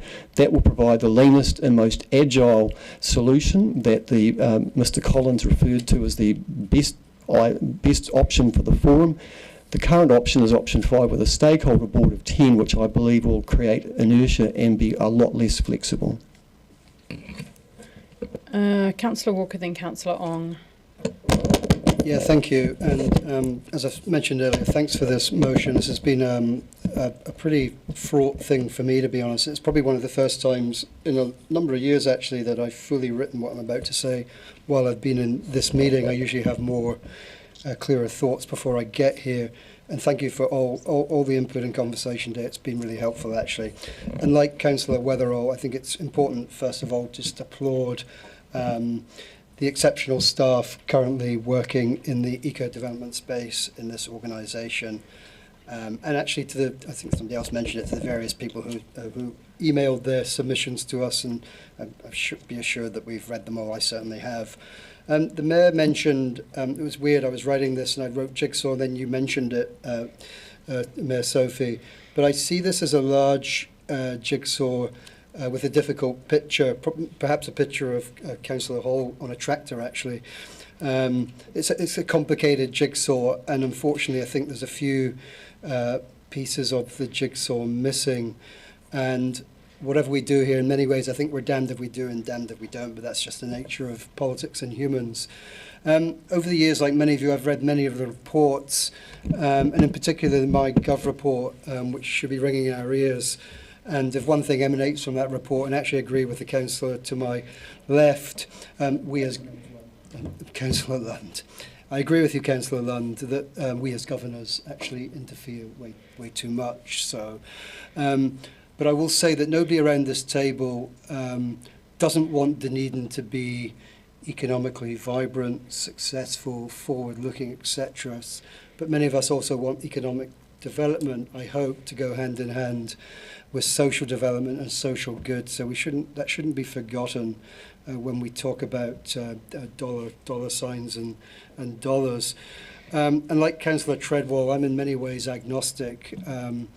As long as the outcome is positive for the city, and again, I think we all would agree with that. That said, you can't make a silk purse out of a sow's ear, and in essence, nothing in the economic development space will work if it's not well resourced, and we shouldn't kid ourselves about that. And moving to a CCO will rightly or wrongly be tremendously expensive. And don't get me wrong, I'm not saying that investment won't be worth it. To me, it's no different to investing money in walking and cycling, livability, etc., that ultimately we can leverage off the economic upsides of said investments. I am likely to support this, but only because it's subject to public consultation, and that consultation should make it clear that a new CCO entity, if it does emanate, will come at a great cost. There's a board, there's IT systems, there's HR, there's CEO, there's commercial salaries. The list is long, and it's up to the public, business, community feedback to decide if that investment is worth it in the context of increasing rates pressure.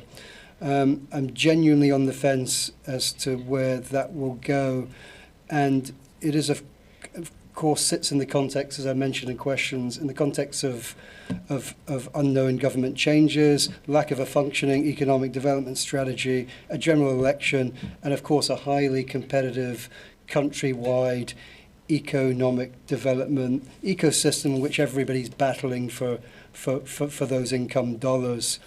As is often the case, from my experience sitting around this table, the consultation process does often identify things we haven't even thought about yet, and that's why I'm a great fan of consultation, things we have missed or don't fully understand. And I like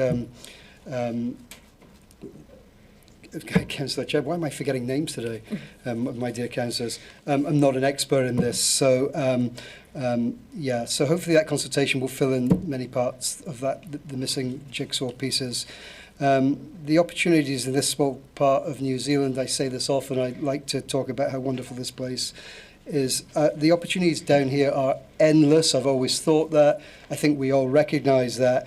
And I have no doubt that everybody around this table wants this exceptional place to thrive, not just economically, but for everyone who lives here. So let's hope we get this right, eh? Councillor Ong. Thank you, Your Worship. I will summarise some of my previous comments and also describe the things that we all know.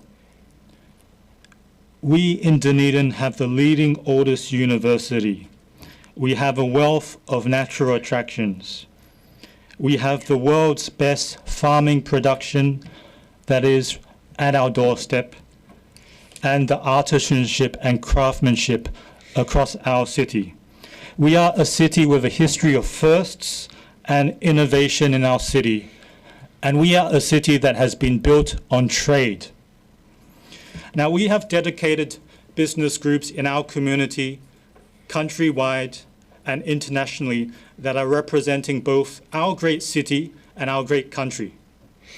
We have economic investment and free trade agreements that are in place and that will be forthcoming, that represent a tremendous opportunity for our most special city. This is the opportunity for us to take advantage of. It's the opportunity for us to seize. And this is going to serve our Dunedin community for our jobs growth, our job security, and our wage growth. And for all those of us across the table, when we speak to our community, we know that there is, in some parts of the community in terms of sector jobs, there is just more that needs to be available. I believe the CCO model represents an opportunity to create an empowered institution for our talent, and that includes the tremendous operating talent that we have that are serving us at the moment, and we can empower further to serve us and use their talents in the best way possible. I believe this institution that we can create will provide an economic development mandate that is for our generation now, and I would like to hope for our generations to come. we are the most special great city in our country.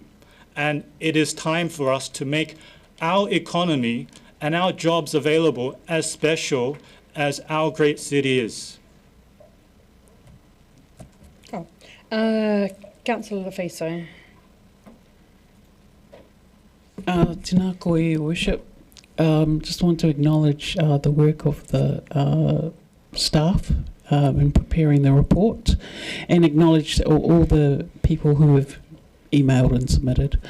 For me, I'm going to probably repeat statements I've made over the years, but I'm coming to this being over the age of 60 and spent most of my life as a activist who's focused on te tiriti. I understand that we exist, local government and central government, as a result of abrogation of the Treaty of Waitangi, Te Treaty of Waitangi, which was signed by Lieutenant Governor Hobson and a majority of the Ngāti. And the abrogation came in 1852 Constitution Act in the British Parliament, which allowed provincial governors to, governments to be established. So, to me, that abrogation of Te Tiriti o Waitangi and has led to generational loss and destruction of the Māori economy, which was very innovative and excited to be participating, after the treaty was signed. And so, to me, when I look at this, it's my job, I think, is to actually consider not just the wide picture and not the compartmentalisation of economy and separating it off from every other aspect of life. So as I've said before, I used to probably drive Mr. Christie nuts by asking about the narrow goals of, creating 10,000 jobs or whatever it was, and increasing the annual income of people in the city by $10,000 on average a year. I mean, to me, that is nuts in a way, because it's so blue sky that it's not even real.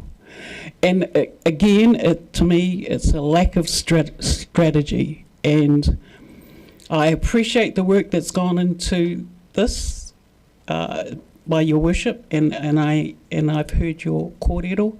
But for me, this discussion is, again, as I've said before, economics is an art. It's not a science. And the level of energy and analysis and all this stuff, to me, is not insane, but it's just unreasonable, because you're cutting off, to me, we're cutting off the economy, so to speak, and we divorce it from the real realities. And I just recall, and I've said this before, I recall the discussion we had around council post-COVID, and councillors were talking about we need to support the business owners because of COVID and what they've suffered. I said, yeah, I agree, but Māori in particular, and Pasifika alongside, have been suffering for generations.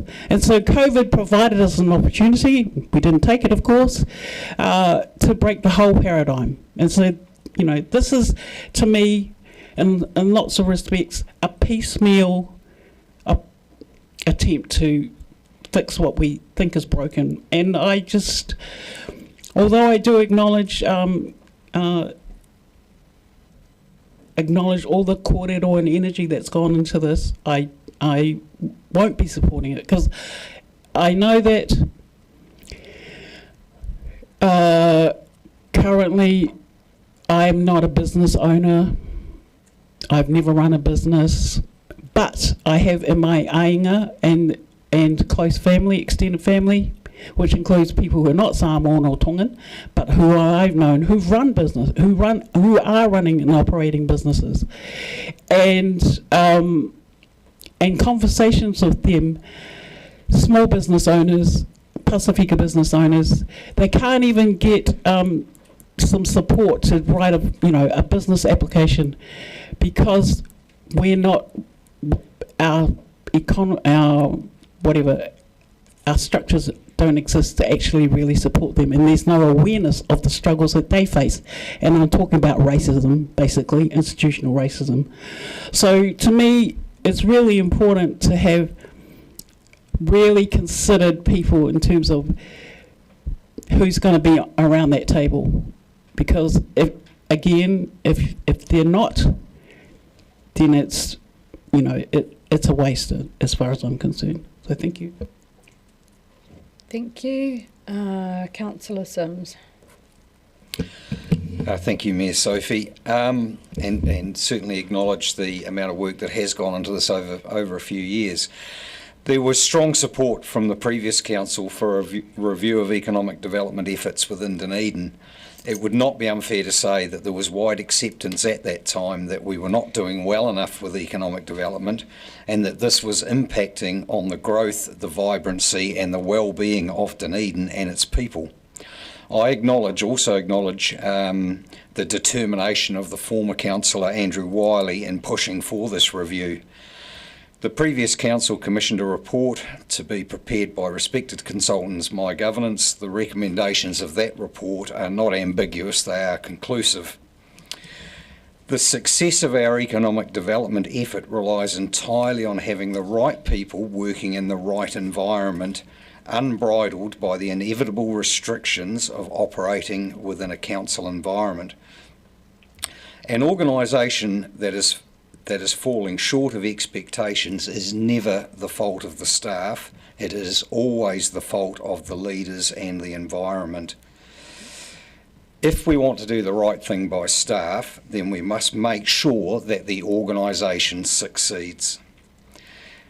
The key to this is the Chair and the Chief Executive. With clear direction from this council, the Chair and the Chief Executive will set about creating an entrepreneurial environment that will allow the staff to succeed and foster growth, vibrancy and well-being in Dunedin. I would like to give an assurance to Councillor Lund with the prospect of economic development moving to a CCO. I've already been investigating the ways that I could stick my nose into that organisation and influence it, and I've come unstuck. I've been told in no uncertain terms is there a mechanism for that to happen. And I agree with Councillor Lund that that is a positive thing. I acknowledge the efforts of Mayor Sophie and Deputy Mayor Lucas in organising at very short notice the enlightening visit to Great South on Tuesday. That meeting was incredibly useful, but I'll repeat the warning given to us as we were walking out the door. This works for us, it may not work for you. I interpret that warning as encouragement, as not as a warning about moving to a CCO, but as encouragement from them for us to get this right, and I'll be supporting this motion. Thank you, Councillor Gary. Thank you, Your Worship. I want to start by acknowledging our talented and hardworking staff who I've no doubt will be watching, and it's a very uncertain time for them.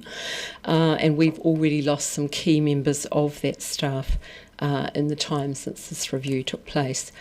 Interestingly enough, as the Mayor did, I'm going to start by establishing credentials, because quite frankly I'm fed up with the view that, and look, I acknowledge that we have people around the table who are currently in business or have been, but there's an assumption that some of us who don't speak up don't know anything about business. So let me tell you, I come from a business family. I've lived and breathed it all my life. I've run a small business. I have qualifications in marketing and PR, and I've worked in 4 of the iconic tourism attractions in the city. I've been in local government for 18 years, and I've seen Tourism Dunedin come in, and now we're talking about taking ED out. 9 years as the Deputy Chair of Economic development of Enterprise Dunedin under 2 chairs. I'll come back to that. I've represented the city in Shanghai in my first triennium, and as Deputy Mayor I've hosted many delegations and attended many ED-generated functions. And last triennium I was the independent chair of Study Dunedin as a former teacher and a 54-year passion for international education. So I feel able to comment on a number of aspects. I want to just refer to a couple of the submissions that we've had, and in particular Mr. Nigel Bamford, who has extensive current experience in business. And I want to just quote one of the things he said. It is less obvious to me why any council budget should be spent on marketing aimed solely at bringing more customers to the door of a subset of Dunedin businesses, and he gives examples, at the exclusion of other types of Dunedin businesses. And he is very supportive of the in-house model. I spoke at length last night to Councillor Chris Staines, who a very successful businessman who headed up Fisher and Paykel and was, and I don't recall how many triennium, Chris was the chair of Enterprise Dunedin, but he was of the very sound opinion that it should remain in-house. However, as my view is, it's with some provisos. And I want to just say that if we do in fact go to a CCO, we need to all understand it's not going to be a magic bullet. Nothing is. But there are some aspects that we know we need to address. One of those is the economic development strategy. And I couldn't agree more, Councillor Lund, with what you mentioned. And the other aspect is enhancing the partnership, the Grow Dunedin partnership. Reimagining that is a really important aspect of what we need to do, and those 2 items are on us. There's no doubt that we're not as agile in council as we could be, should be, and just by the very nature of being local government. But there must be some processes that we can introduce to support our staff, to back our staff to be more agile. And by the way, we do already do regional collaboration. And I want to acknowledge Business South. They have a valid view, but they're not the only view.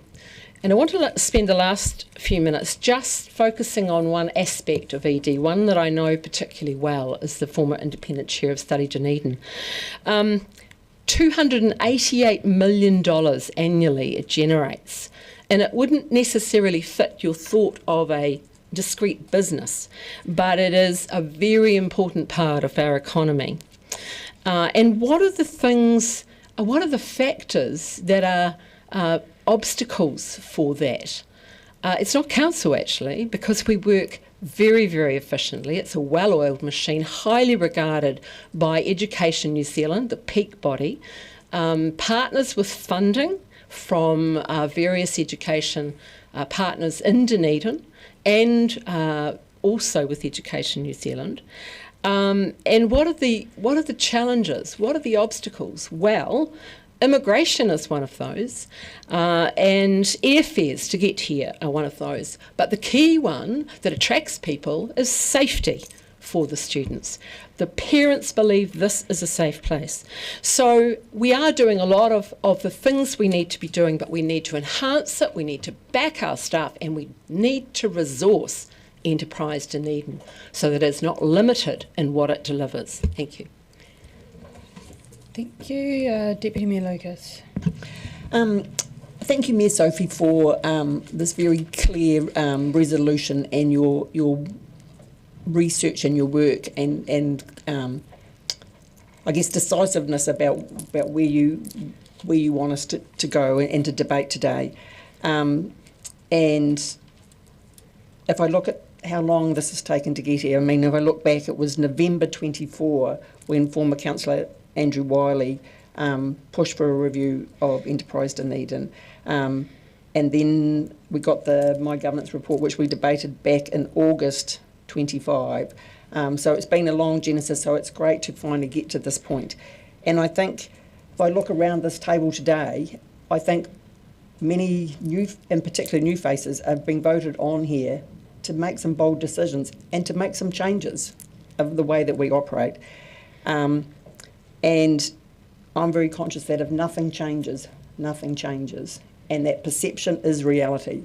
And if you have read the Martin Jenkins report, and if you have read the My Governance report, and if you had read the Residents' Opinion Survey, you see what the perception is of Enterprise Dunedin. And whether that's correct or not, that is the reality. And it is up to us to be bold here today. This is only the first decision.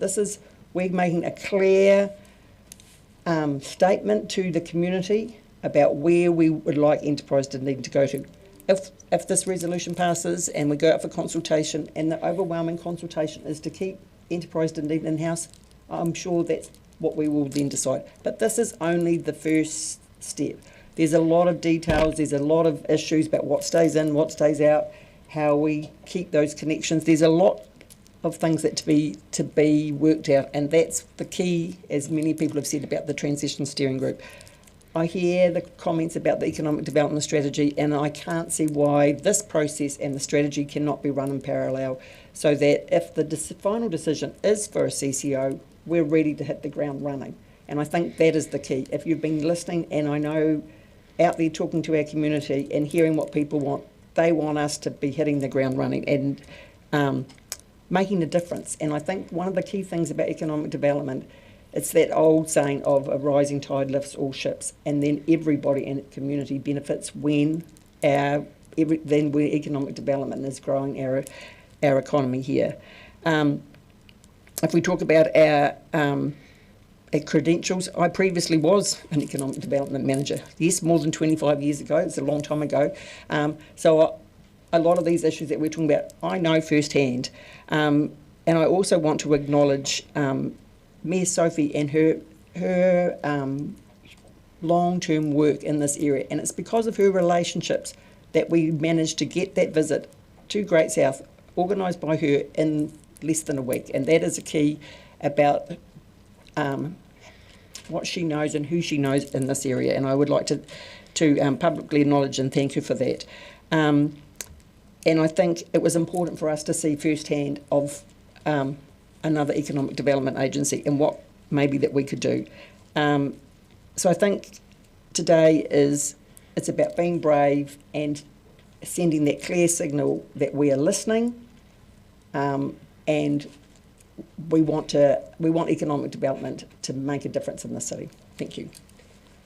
Thank you. I think that's covered everyone. The challenge is when you move a resolution and then you have to take notes and report back to it. So I hope I capture what everyone has said, because I do have a lot of notes. But when we look at the motion on the board, it is around consultation, and many of you have talked about hearing different things from our community, and going out to consultation, focused consultation, will enable us to actually get really good feedback and information. I'm out daily talking to the community. I talk to the business community, I talk to the people that I see at the farmers market, I talk to people at community events. So I have a strong sense of what people are thinking, which is supported by data. And also when I was out electioneering, I certainly heard about what people want, and they do want a change in the way that we do things. So this is a start of a process and a vehicle to do that. Setting up the membership of the group to make sure that we are inclusive. The timing of the consultation is really important as well, to make sure that we are having the right conversations at the right time. And on page 106, I think it was, it talked about doing the strategy after doing the consultation, and I don't agree with that, because I think that we need to make sure that we are getting our strategy and our vision lined up. And I've talked about that in importance to our long-term plan, because we are going to have to make probably some rather tough decisions given what's going on with government, and we need a vision and our strategies to hang our decision making off, and that will be decided alongside with our community. I'll just see if I've just got to give my key stuff.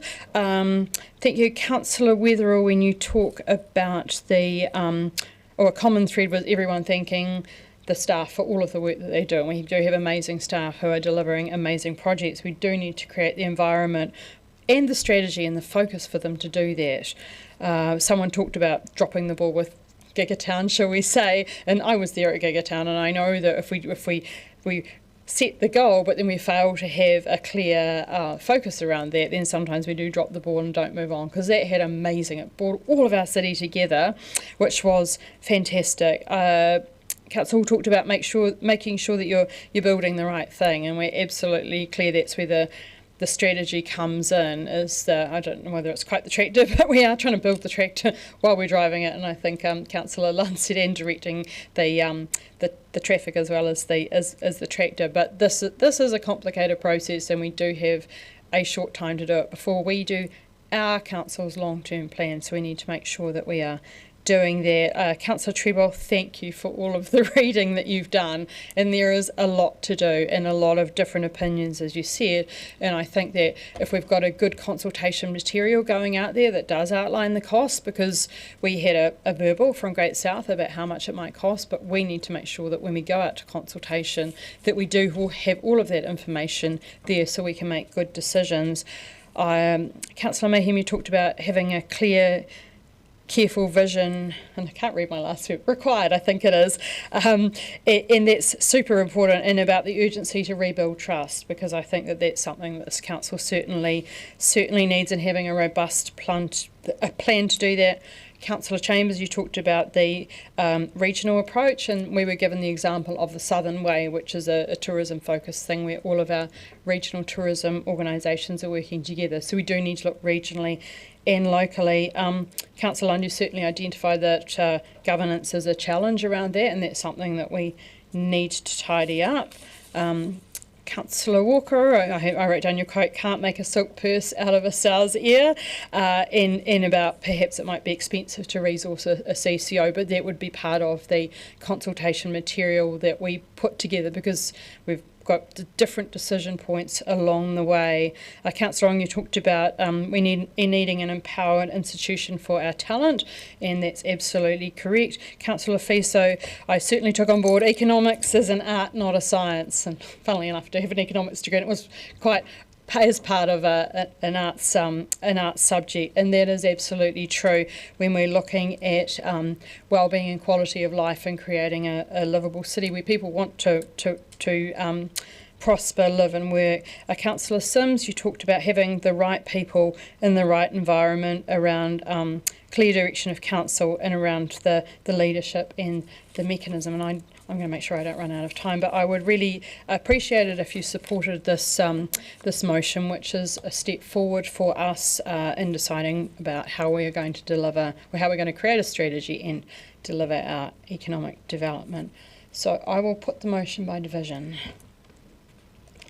Councillor Chambers. Aye. Councillor Gary. No. Councillor Hall. Aye. Councillor Lafiso. No. Councillor Lucas. Aye. Councillor Lund. Aye. Councillor Mayhem. Aye. Councillor Ong. Aye. Councillor Sims. Aye. Councillor Treadwell. No.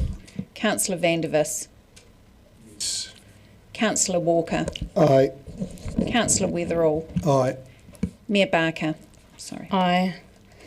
Carried 11-3. Thank you. I declare that the motion is carried, and I'm sure that everybody would like to adjourn for 10-minute break.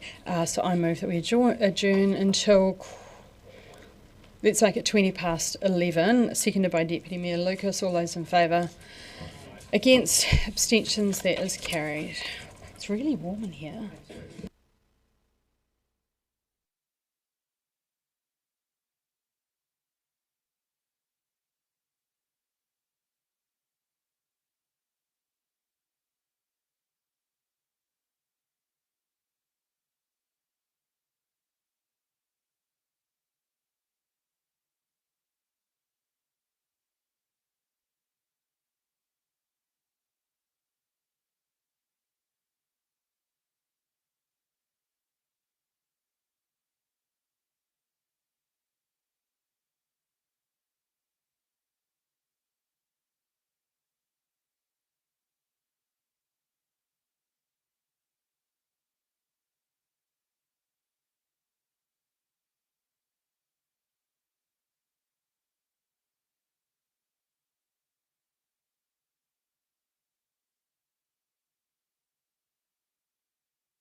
call the meeting back to order.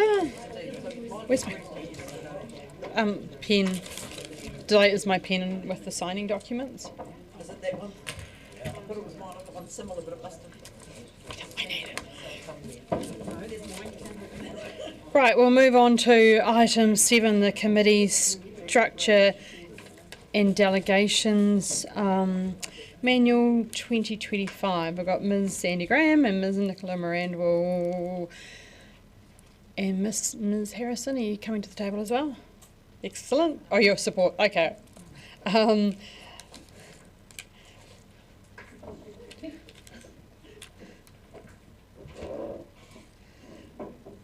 Welcome. Would you like to speak to the report? Happy to take questions. Thank you. Does anyone have any questions?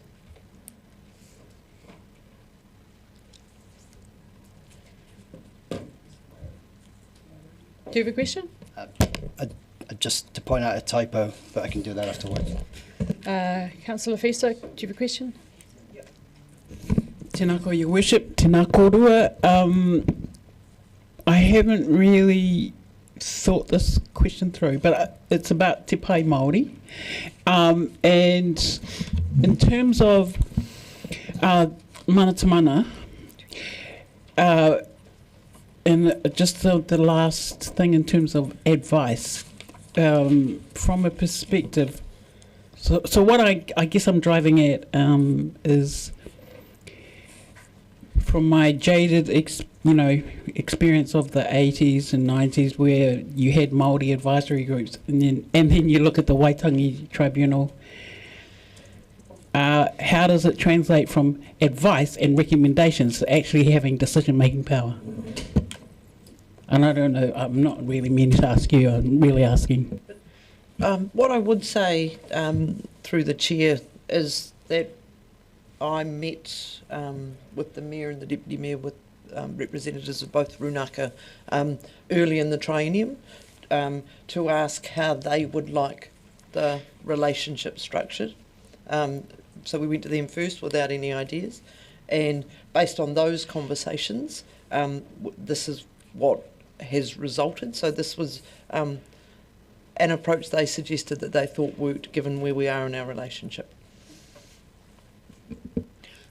Councillor Lund. Just with the Te Pai committee, it talks about how in page 62 of the agenda notes that there be the development of an agreed annual work program. Does this mean that there will be a bit like a service level agreement, a guaranteed amount of money to be spent, agreed? Oh, it's 2A, page 62. So one of the functions of Te Pai Māori is to give some more direction in terms of how we utilise the service level agreement. At the moment it's been quite a reactive situation, so having Te Pai will allow that service level agreement to become more strategic and focused on what priorities are in terms of the 9-year plan or the long-term plan priorities.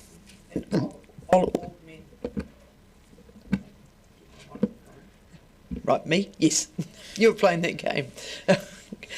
I've met with the new CE of Okaha as well, because historically it's been a grant that we have paid through with a service level agreement, but there weren't always clear measurables around that. We've agreed that we'll structure it differently so they'll invoice for services that align with this work plan as opposed to getting it as a grant. No, that's heartening. It's just my concern is, and you can allay my concerns hopefully, that, for example, our capex, we are not good at spending our capex. We're 28% under, this quarter, and so I wouldn't want council to be in a position where we've guaranteed a certain amount of money based on work happening on certain projects that then are delayed or due to timing issues. So that's not.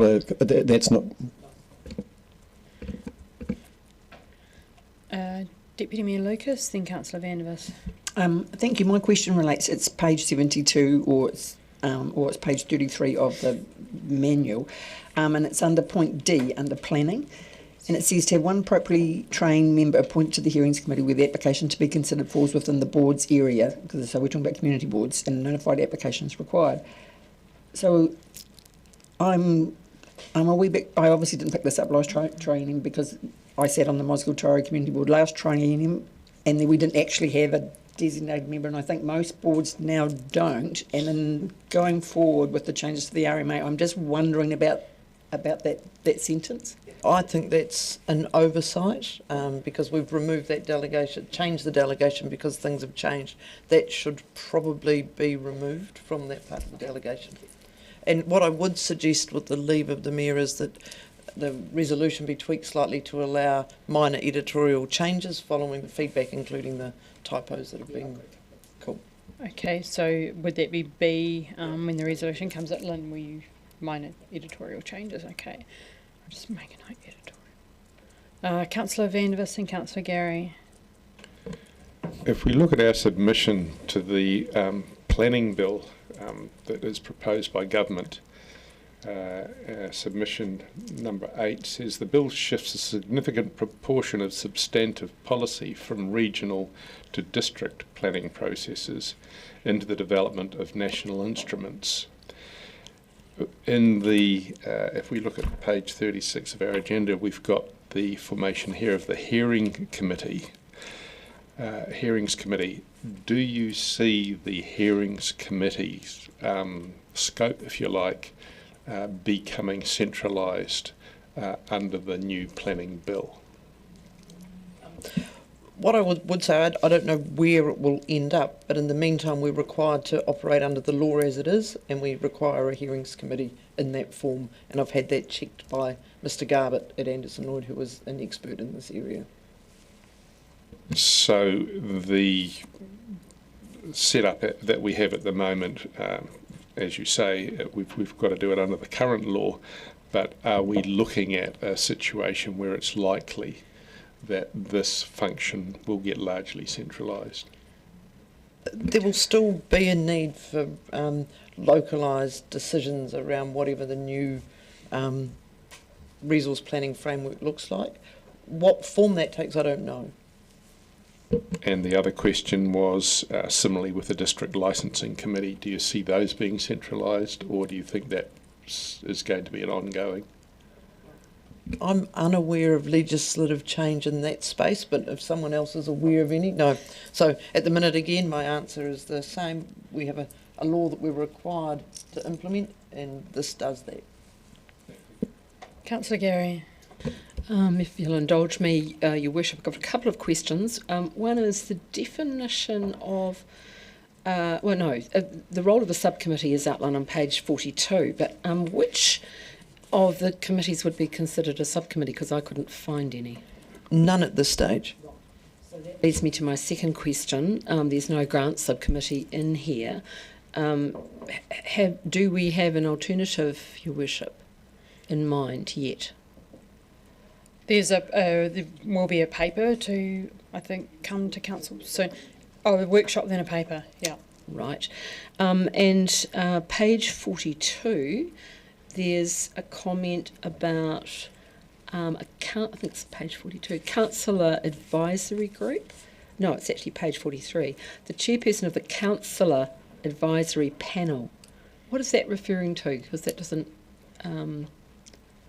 it's the councillor word in there that I'm confused about. I understand advisory panels, but what's a councillor advisory panel? It's a nomenclature thing from the old manual, I think, and it relates to the template, but they're just advisory panels that were set up. Historically, they were councillor panels only.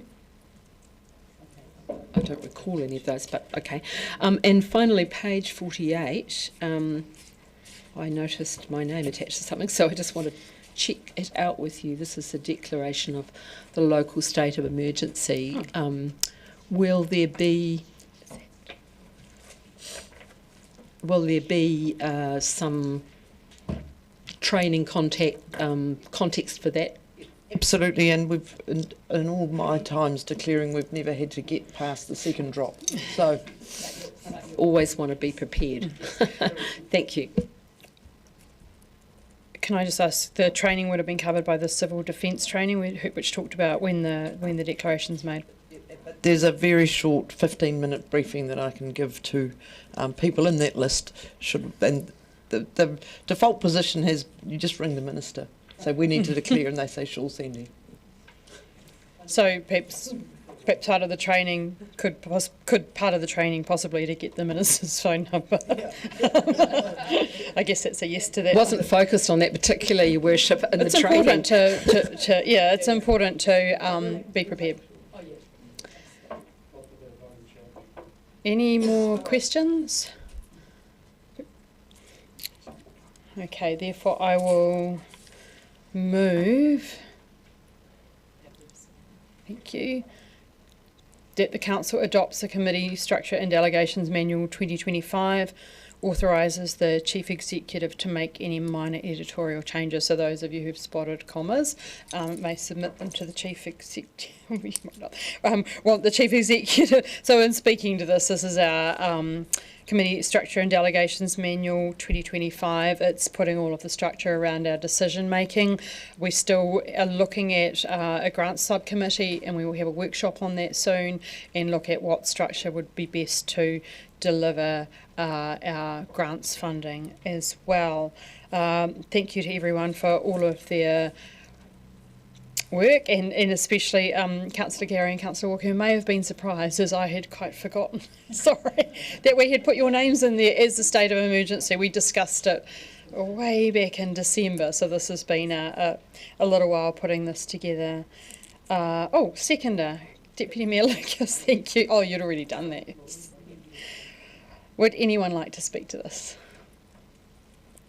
Awesome, therefore I will put the motion. All those in favour say aye. Against?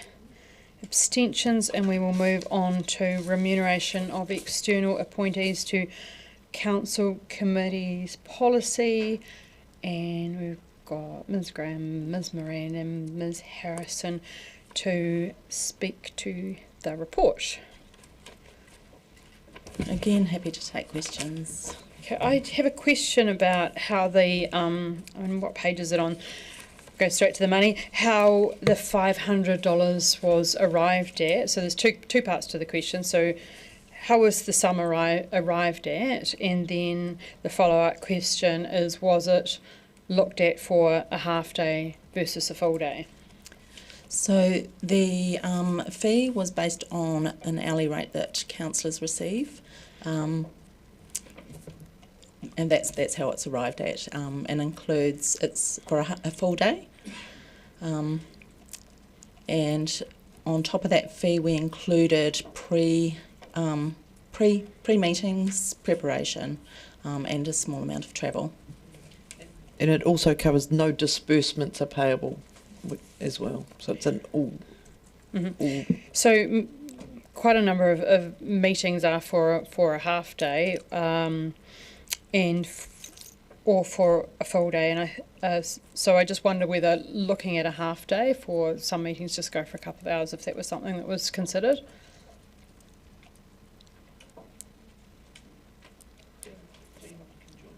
Mm-hmm.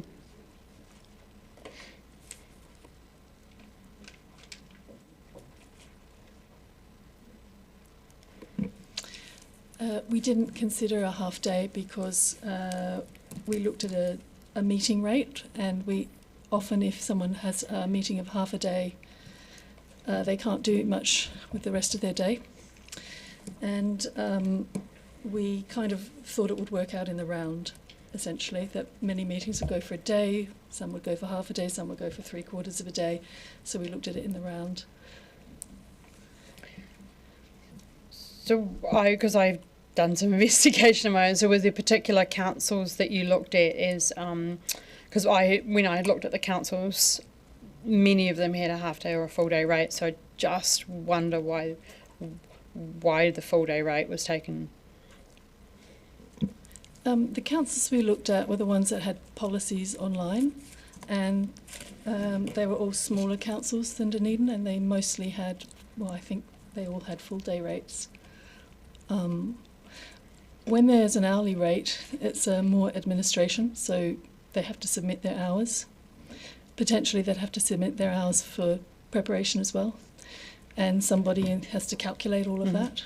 And so it's an extra administrative job back in the office. So potentially a full day rate will work out over time as a fair rate. I think this policy provides a framework that we haven't had before, and the entire point is to bring it here for discussion, because there'd been a degree of a slightly more ad hoc approach to the remuneration of external representatives, and so staff have been trying to strike a balance between existing practice and what is prudent. So, Okay. and it's a starter for 10. Okay, any other questions? I've just got a list. Gary Vandervis Ong. Councillor Gary. Do you have at your fingertips the payment for community reps on the grants, the past grants subcommittee, just for comparison? I believe it was about $250. Or $205.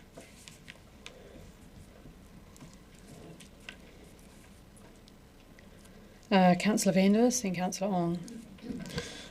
Picking up on your point, Ms. Barker, about a half-day rate, would it be difficult to, say, specify a $300 half-day rate? Because there will be some who only ever do half-day type meetings, or even shorter, in terms of just being very careful with our money. Thank you. You're asking me that question.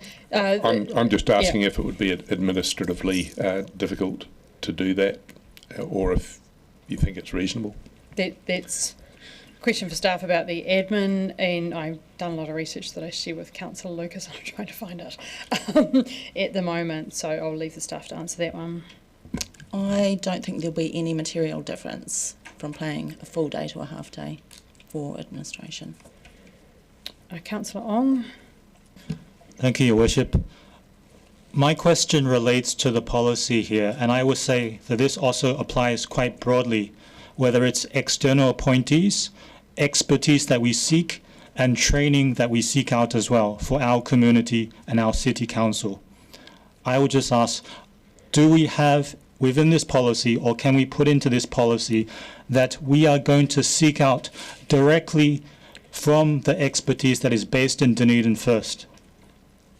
And of course, if we can't find that in Dunedin, I believe we can, then after that we will seek outside of Dunedin. But firstly, in this policy, that we have the appointees will be in Dunedin first. I'll grab this one, Councillor Ben. This. We know there are, certainly it could be helpful, it's definitely going to be helpful for our community to have more of those opportunities available right at our doorstep. This policy isn't about how we select the right people, this is about how we remunerate them fairly. That is part of that, and that is part of the external appointees that we are appointing. That also ties into the remuneration as well, and who is going to be on that committee as well. So I would just like to request, if it's not put in, can we put it in? My advice to the council would be that this policy is about remuneration. Appointment is different, and the appointment to a committee or a subcommittee is generally covered by the terms of reference that establish that group. And so were we to be establishing a subcommittee with external representatives, that would be the opportunity to include something like that, if it was the will of the council. Are there any more questions? Deputy Mayor Lucas. Thank you. I just want to go back to Mayor Sophie's original question about how you came up with the $500. So just to be clear, so that was based on current DCC's this training salary. So you haven't looked at other councils, because when I've looked online, it seems to me the range is somewhere between $250 and $395 a day from ones that I can find online of other councils. So you haven't really looked at the kind of what else others are paying in this space. We also looked online, and the councils online are much smaller councils than Dunedin, and their councillors receive much lower remuneration. So, it was Timaru, but what we did look at was the principle of parity, that somebody who comes to a committee meeting has parity with the other people in the room, the councillors. And so we looked at the pay rate of a councillor who does not have chairing responsibilities, and we worked out a daily rate from there, and the idea that everyone around the table's time is valued equally. And if I just might say, I like Councillor Vandervis, I like the idea of a half-day rate. Thank you. If I could, Mayor Sophie, I've asked Lynn to draft something that might be in addition to the policy that captures that. Mm-hmm. I was going to suggest that we just add, after we'll receive a fee of $300 per half day or $500 for full day meeting. Just add the $300 for half day. It needs to be resolved as such, so that's she's writing that. Councillor Walker? Now we're getting into the weeds a bit. I mean, we're just going to need some, and I'm sure the CEO will be aware, there's some clarification of what precisely half day means. So, because that's obviously subjective as well, so some clarity around that. Should we go with 4 hours? Yeah. I'm just sorry. Yeah. I'm just. Can I just, rather than a question? Well, yeah, go for it. Yeah. In terms of, I'm just looking here, and I don't have children, but I'm just thinking if somebody commits to this, they might have to look at childcare. If they're a one-car family, maybe separating the car and public transport. Who prepares me? So I'm just a little bit cautious here. And if a meeting, for example, that was half day seeps over into a fuller day, you're worriedly running around doing childcare things. So I think there's potentially more to this. So I was quite happy with the original suggestion. So if we are trying to pare it back, we have to be cognizant that there might be some issues that people attending will have to face, and they're real issues. So. Councillor Fiso? And just to follow up on that question, I don't know who's got an answer, but in terms of this half-day thing, then what happens to parity and equity?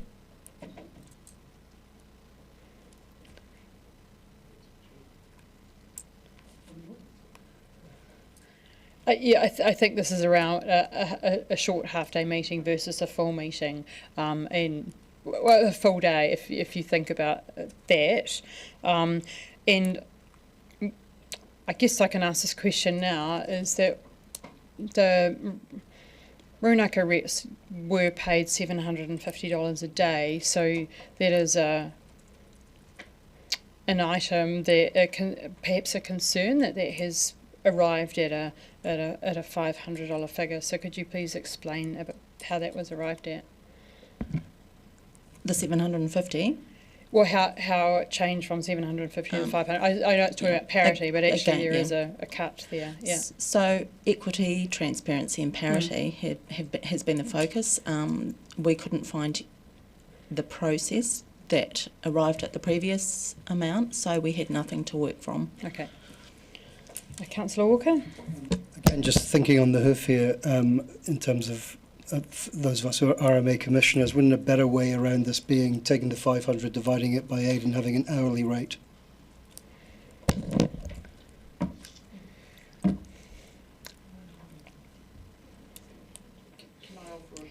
Yes. My comment on that would be, if you've moved to an hourly rate, the argument around reimbursement changes, because an hourly rate is problematic if you've still had to get childcare, as you said before, get the bus for an hour-long meeting, and we don't allow for reimbursement. So that would be at some point, this is about recognising that members of our community give up their time, albeit it might be for a short meeting, to provide the expertise we don't have around the table and that we've asked them to provide.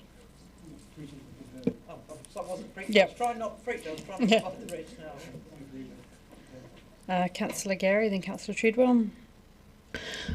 I'm thinking of people who, and I recall my experience on the grant subcommittee where we had people who had jobs and had to take time off work. So I just wanted to check we've considered that in the round when we arrived at the figure. Yes, we have. I can give an example of what occurs prior to meetings for Rūnaka representatives. For example, there is a lot of consultation and communication that goes on with their members prior to meetings, so that's been recognised, and along with the grants subcommittee there's a lot of pre-work and reading that we don't pay as an hourly rate, so it was just an easier way to recognise that and incorporate a fair rate. Thank you. Councillor Treadwell. Sorry, that has answered my question. So, thank you. Thank you. Does anyone else? Councillor Ong? Yes, I want to just make sure it's clear from my previous question and on remuneration, whether it's for a half day or full day. If we are having a policy of looking at recruiting these external appointees from our community, our Dunedin community, I believe they would not require any travel or further time reimbursements if we are ensuring our policy is recruiting from our Dunedin community first. I believe that's directly tied to the remuneration we would be looking at for compensating them. So I just request that is put in, please. I think we just need to clarify that this is a remuneration of external appointees to, this is basically about how much they're paid, not where they're recruited from. No, but it is tied into how much they are paid on the remuneration. Whoever the external appointees are, they will have to be compensated whether they're travelling or not, or in terms of the time they take or not. I can answer regarding the travel. We've allowed $33 for travel. What I would observe in this regard is the boundaries of the city are significant. So travelling from Hyde, for example, or Waikaiti, the North Coast, does involve significant travel for people doing that. Can I just ask then, on that travel allowance, is it implicitly stating that then we are going to be recruiting from within our Dunedin community? Because that travel allowance seems like it's reimbursing on that basis. I would hope so. Councillor Ong, I think both the Mayor and I have answered the question that this is a policy around remuneration. Now, are there any more questions? I'm having listened to the answers, I am considering about B, so I just want to take a short adjournment, please. I move that we adjourn just for 5 minutes just to discuss with the Chief Executive, seconded Deputy Mayor Lucas. All those in favour say aye. Against, that is carried.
Recommence the meeting. Having talked to the CEO and taken on board the answers to the questions, I'm just going to move A, that we approve the remuneration of external appointees to council committee policies, and may I have a seconder. Councillor Walker. In speaking to this, I obviously did a lot of research onto what different external appointees received and remuneration for attending our meetings, first of all, and there seemed to me to be, well, I've pushed for a policy for rather a long time. Previously we had I thought that grant subcommittee members were remunerated by the hour, so it was interesting to see that they were just getting $205 for what I know is a huge amount of work, because sometimes we would have 130 applications to read, so that was a surprise to me. And then the mana whenua representatives were at $750, and staff have explained that there was no process around how that figure was arrived at. So having listened to the answers to the questions and understanding the process, I'm actually more comfortable now with the $500 for the full day for the pre-work, travel, etc. I think that's all I have to say, and I'm sorry that I focused on the number, because there's actually quite a lot in the policy there, and I did read the whole policy, and I think it's really important that we acknowledge and respect the work that our appointees do for council as well. You would like to speak? Okay, sorry. Councillor Fiso. Nā koe, Your Worship, and thank you for this motion. I think the discussion, half day, full day, helped me clarify and consolidate my view about equity, and thanks to the officers for the report and the mahi, given that no previous process seems to have existed, so thank you very much. I just want to talk from my experience as a chair of advisory groups, and just the constant I just want to acknowledge the struggle of community members who were advisory group members, and there's, because a lot of the membership were from agencies and well-salary people, there was a gap of equity between agency representatives on particularly the social well-being advisory group, but then there were also community members who, I guess because we're operating in sometimes not really grounded in the realities, the realities and the challenges that people with disabilities, people who are unwaged, work at and live at and try to survive at. You know, just the issues of providing a bus fare or a bus card and parking money. There was not an awareness that those needs were not necessarily being met, and yet we were asking people to participate and contribute their life experience to making sure that our social wellbeing strategy, for example, was really working. So I just want to emphasise again, I think that, well, the motion as is doesn't even talk about half days, and I just don't want to go there, but thank you. Councillor Walker. Yeah, thanks. And not much to add to that, but just really good to see that policies like this are now being cleaned up in council. I think this is long, long overdue. I'm glad we didn't get into the weeds in debating what a half day is and what it represents, but this should make us, we should be proud of this policy and represents and appreciates the great effort that community members, the time they give and the experience they bring to make sure decisions that we ultimately make are better for the city. So well done. I hope it passes. Councillor Gary. I don't have much to add, but I do want to acknowledge those who have gone before in terms of external appointments. I've worked with many of them through the grant subcommittee and other committees, and I value highly value the input of those community members. They have definitely made a difference to the decisions that we make around this table, and I'm really delighted to see this policy that we hopefully are about to pass to acknowledge and value that work. Now, in in reply, I just want to clarify with Councillor Fisa there. I feel that though there's a piece missing from this, which is around groups like the Social Wellbeing Advisory Group. So in my research, I saw that there were a lot of advisory groups that also got some recompense, and I think that's something that's missing perhaps from this policy, but that's the policy about the committee, so that's important. But I think that we also need to look at the advisory groups as well, because I certainly take on board what you're saying about people that come to the advisory groups that do it as part of their day job, and then people with lived experience who might struggle to be around the table. So I think that we need to think about that as well. That said, I will put the motion. All those in favour say aye. Against? No, recorded, please. Yep. Abstentions? That is carried.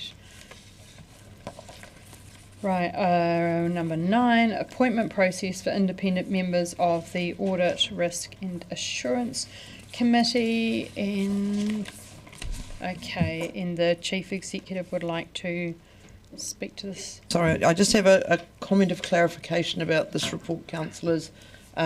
Paragraph 3 isn't quite accurate. Both Warren, Mr Allen and Ms Copeland have indicated they intend to resign once there's a subtle difference, because you still need to have, so I've yet to receive their resignations, but I've had conversations with both of them.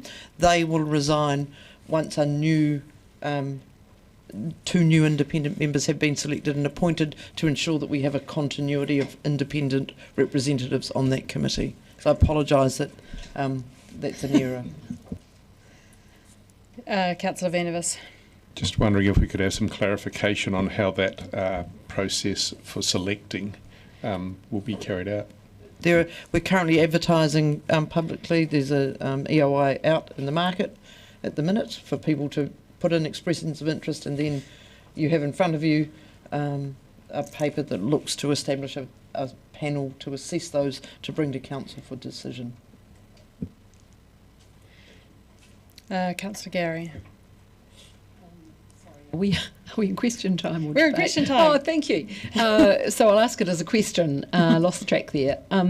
Chief, will there be an opportunity when they do officially resign to acknowledge their service? Preemptively, it was acknowledged at the last meeting of Audit and Risk, but there will be a suitable letter sent from the city to acknowledge their service once their formal resignations are received. We may or may not see them at the next Audit Risk, depending on how this is going. Councillor Sims. Sorry, no, thank you, Mayor Sophie, and I suspect this question is also directed at the Chief, but and I notice it's quite typical for Audit and Risk committees to have a chair that comes from outside of the municipality that they're serving. Is that likely to be a prerequisite of this new appointment? Not at this point. I don't know that. We haven't asked for that, but my expectation, given the phone calls that I've fielded, is there will be a number of applicants from outside of the area. Sorry, can you explain, though, the advantage of having somebody from outside of Dunedin for that position? Brings independence. Any other questions? Right, I will move that the Council approves the appointment process outlined in the report. B, agrees that the appointment panel will consist of the Mayor, Deputy Mayor, Councillors John Chambers, Andrew Sims and Lee Vandervis, and the Chief Financial Officer. Notes that the appointment will make a recommendation to Council on the appointment, the appointment panel will make a recommendation to Council on the appointment of the new independent members, being the Chairperson and Deputy Chairperson. So, in moving this, I would absolutely like to thank Mr Allen and Ms Copeland for their huge service. They haven't resigned yet, but at the last Audit and Risk meeting we did acknowledge their the hard work on the Audit, Risk and Assurance Committee. It's sometimes a challenging committee where we have to have challenging conversations and as I've heard, is hold feet to the fire over making sure that we do have our audit, our risk and our in good order, shall I say. So you will note that the appointment panel consists of the members of Audit and Risk, who will bring that back to Council as well. So councillors will be able to have their input at that time. Does any, Councillor Gary? Thank you, Your Worship, and I do know we're in debate now.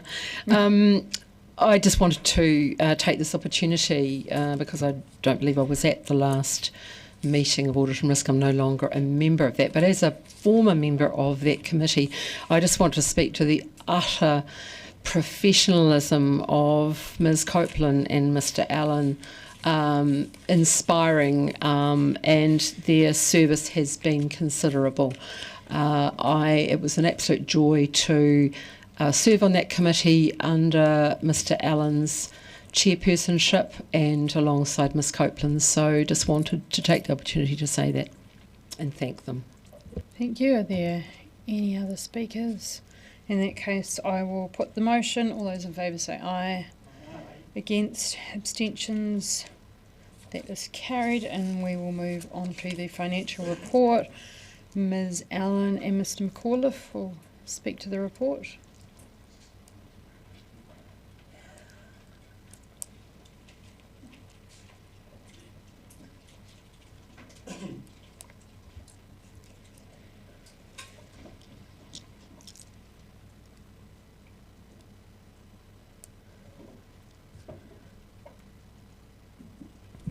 Welcome to the table. Do you have any opening comments? You're happy just to take questions? Thank you, Mayor Sophie. We're happy to take questions. Okay. Questions? Councillor Hall.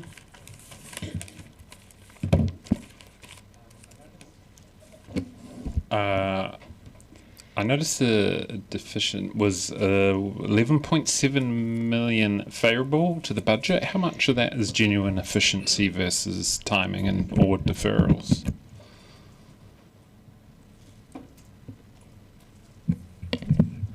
Sorry, Councillor Hall, what was it that you were referring to?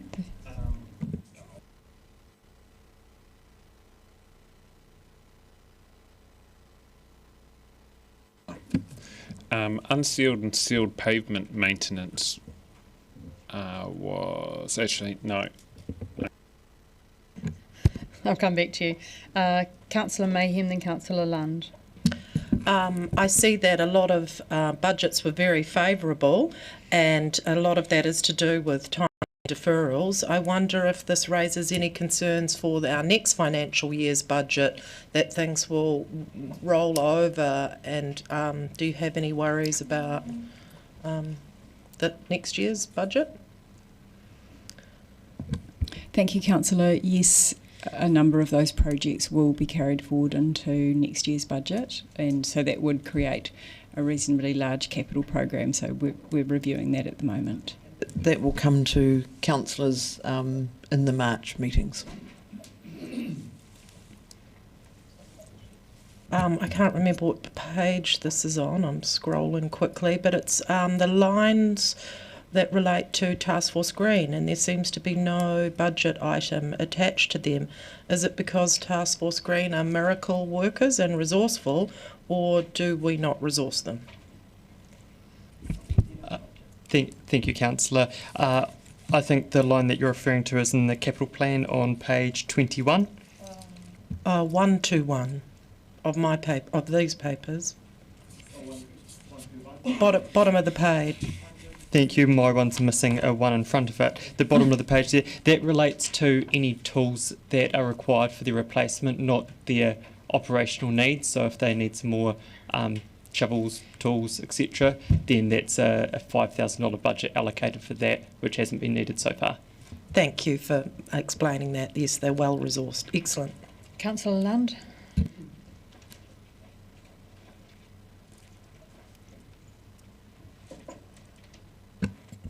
I've got a number of questions, probably more directed to some of the ELT members, but Ms Allen, just what Councillor Hall was looking to refer to is on page 101 and 110, and it's the CapEx expenditure summary, and there's a year-to-date underspend of just under $23 million. And my first question is it possible to separate out the timing issues from the genuine saving issues at a high level? Can we, and do you want to respond to that? Thank you, Councillor Lund. Yes, we're happy to do that for future reports. Following on from that capital expenditure, if we look through the attachments detailing expenditure by activity, here's the list of underspends by department. Creative is down 39%. This is on the actual expenditure versus the year to date. Governance 66, roading 37, footpaths 54, three waters 17, an outlier in a good way, and waste minimisation is down 70%. Now, can you just confirm me I've interpreted those figures correctly? This is the a capital expenditure by activity. So, for example, I'm looking at roading and footpaths, and the year-to-date budget is 21.9 million. Sorry, 21.02, and the expenditure to date is 15.3. That is correct. My issue is that we've had. To me, we're moving into the red zone here. Like, this is a systemic problem that we have got a chronic and continuing underspend. And the question, I guess, is directed at to the ELT heads. I know there are many reasons for underspends. We've discussed this in previous meetings, but is it primarily a resourcing issue around staff or around consulting to get these projects underway and delivered? Or is it more market constraints? Can you please just give me a short summary for, say, roading and three waters? I'll give you one generally. I don't think it's either of those things necessarily. There are some timing delays. Waste is an obvious one where there's a project that's significantly delayed, and Scott can talk to you about that. There was the late award of the footpaths contract. Is that the one, Scott? Yeah, in the transport space. But also, we are, as an exec, and you will be as a council, aware of what's on the horizon in terms of the spending pressures that we have for local government. And so we are actively managing spend to try and minimise debt and interest costs while still trying to deliver. And the budgets you will get in March will look to reprioritise a whole series of projects, potentially with the spectre of rates capping in mind, because we are going to, if we are rates capped at 2%, and the CFO will be able to tell me this more accurately, 1% of our rates cap would go to service debt at our current levels, and so that doesn't leave a lot else. So we don't want to constrain counts. Is that the right number, Carolyn, give or take? If we are increasing our debt by the amount that we currently are, that additional debt would use up most of the cap. Understood, but we don't set out to delay projects because we've got a rates cap, do we? That's not the reason these projects are delayed. But we are very mindful of how much we're spending at the moment, and aware of, once we set things in train, if our funding environment changes, it's far harder to stop them if we've got contracts that are in delivery. Well, that brings me to the next point on that, which is Albany Street. Now, I was staggered to read on the front page of the ODT some weeks ago that there was a budget overrun of 60% or 1.8 million, because this was never disclosed to councillors when we were considering this matter. So, Councillor, you might not have read on page 3 because it didn't feature prominently, but there was a correction to that figure, and I'm happy to circulate that. I'm very heartened to hear that.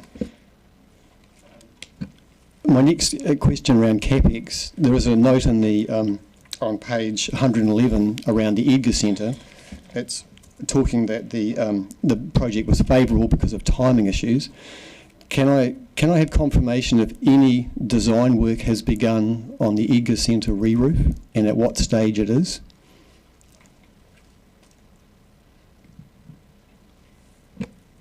Good afternoon, Councillor. At the moment we have an interim package of work which is being undertaken to improve the situation whilst we prepare to head to design on the major package of work to re-roof the main building. So just interim measures at the present time. That's correct, but we are gearing up to move to the next phase. Thank you. My next question is just around the revenue from parking operations. If you turn to page 105 of the agenda, I just note that parking operations note that there is it was unfavourable due to reduced on-street meter revenue. This suggests to me that there's less activity happening in the CBD. And there's also a note that there's been a transition from old to new leases.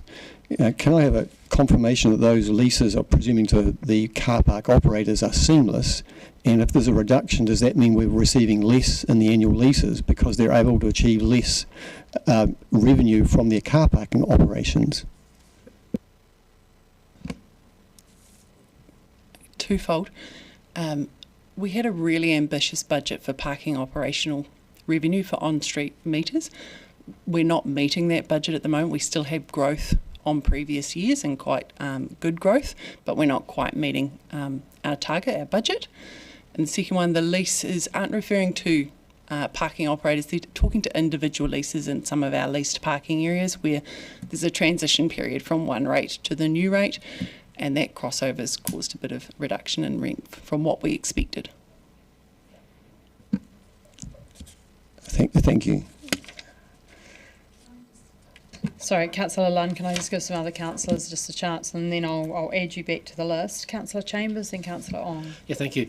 Yeah, I'm getting a sense that as governors, we are, as a group, and I certainly am as an individual, getting a bit nervous about the degree of underspend across the organisation. And it's to such a degree, in hundreds of thousands of dollars in some areas, that it's impossible for us to drill down as to what's going on. And in that kind of environment, we're sort of losing control a bit, and we need reassurance that within all those underspends, there's not some vital projects that's not being done that's going to come back and give us a big surprise or shock in coming months. I can provide that assurance, and the March budgets will provide some clarity. The forecast for Three Waters is that they will meet and slightly exceed budget, which is comforting, but there's a timing thing around the construction window. Scott will be able to speak, Mr McLean, a little bit about transport. We'll be slightly behind there, but they're the key things. And then there are some delays in things where they are less critical. Thanks, Chief. So delays or deferrals are for a range of reasons. Albany Street, for example, would have well and truly been delivered this financial year, but deliberations around this table delayed it, so we hadn't planned on that. One thing to bear in mind is we set our budgets well in advance of the year starting, and all manner of things can change. Consent delays is another thing. So there's, unless it was, the questions were project specific, it's any manner of things. Occasionally it is savings. Moana Pool, for example, we've identified an option for the air handling units that is millions of dollars cheaper than what we had budgeted for when we prepared the budgets, and that was a better option for us to go with that. So sometimes we make decisions mid-project that actually end up in better value, and I think the question to Ms Allen before was how do we identify those in the report as genuine savings. So it's not all just underspending and bad news. Sometimes it's really good news. And I would add, for the benefit of councillors who are newer around the table, when the capital program at this level was approved by the council, staff suggested at the time that it would stretch our ability to deliver because it was at such a level and scale that we flagged early on that it would take us some time to ramp up for delivery at that level. That was before we had the prospect of rates cap and changed funding models. And so my view and my direction to staff has been it would be improper of us to constrain the councillors in their decision making when it comes to the 10-year plan. And so you will get a chance to fully revisit the entire capital program in March-ish, in April, as we start those discussions, and then look at what this council is choosing to prioritise given the new environment that we are facing as local government. Councillor Ong. Thank you, Your Worship. Now, I want to ask a question that I've posed in previous council meetings and in the Finance Committee meeting, and I believe there has been the benefit of time to look into that. I will also say I appreciate it is not directly in your management, because from what I understand, this is something that goes out to an external investment manager, and it's not that direct investment manager themselves who is overseeing or picking out the stocks in our Waipori Fund equities investment portfolio. It is going out from there to another third party or number of third party external investment managers to manage our community funds. So we are kind of detached in a sense perhaps from who we are facing. But I want to just quote now, and I've raised the question before. I will quote here. And we have 50%, I believe, approximately, of our Waipori Fund in equities. If you can reconfirm that, that is the figure approximately. It says here, equities saw a decrease in value of 559,000 during November. Now that's okay. I appreciate that we have volatility in equities. It can go up and down. But I understand as well, and I'll pose a question to you. There has been an ongoing trend in those equities that are being picked out across the several markets versus the benchmark. And that benchmark is just essentially saying it is going to be passive. It's sitting back. Could you get to the question, please? I'm going to it, please. It's going into those index benchmarks, and there has been an underperformance of that. So my question is, it seems like there's a continuation. In the last financial year, from what I understand, that underperformance potentially represented an amount of over $2 million. So I think a way of thinking about that is, okay, that may not be realized. Question, please. But how do we go forward with this? Because that's essentially like saying that there's $2 million that's opportunity foregone or more. In the performance of our equity side of the Waipori Fund versus the benchmarks that could just be put into as well.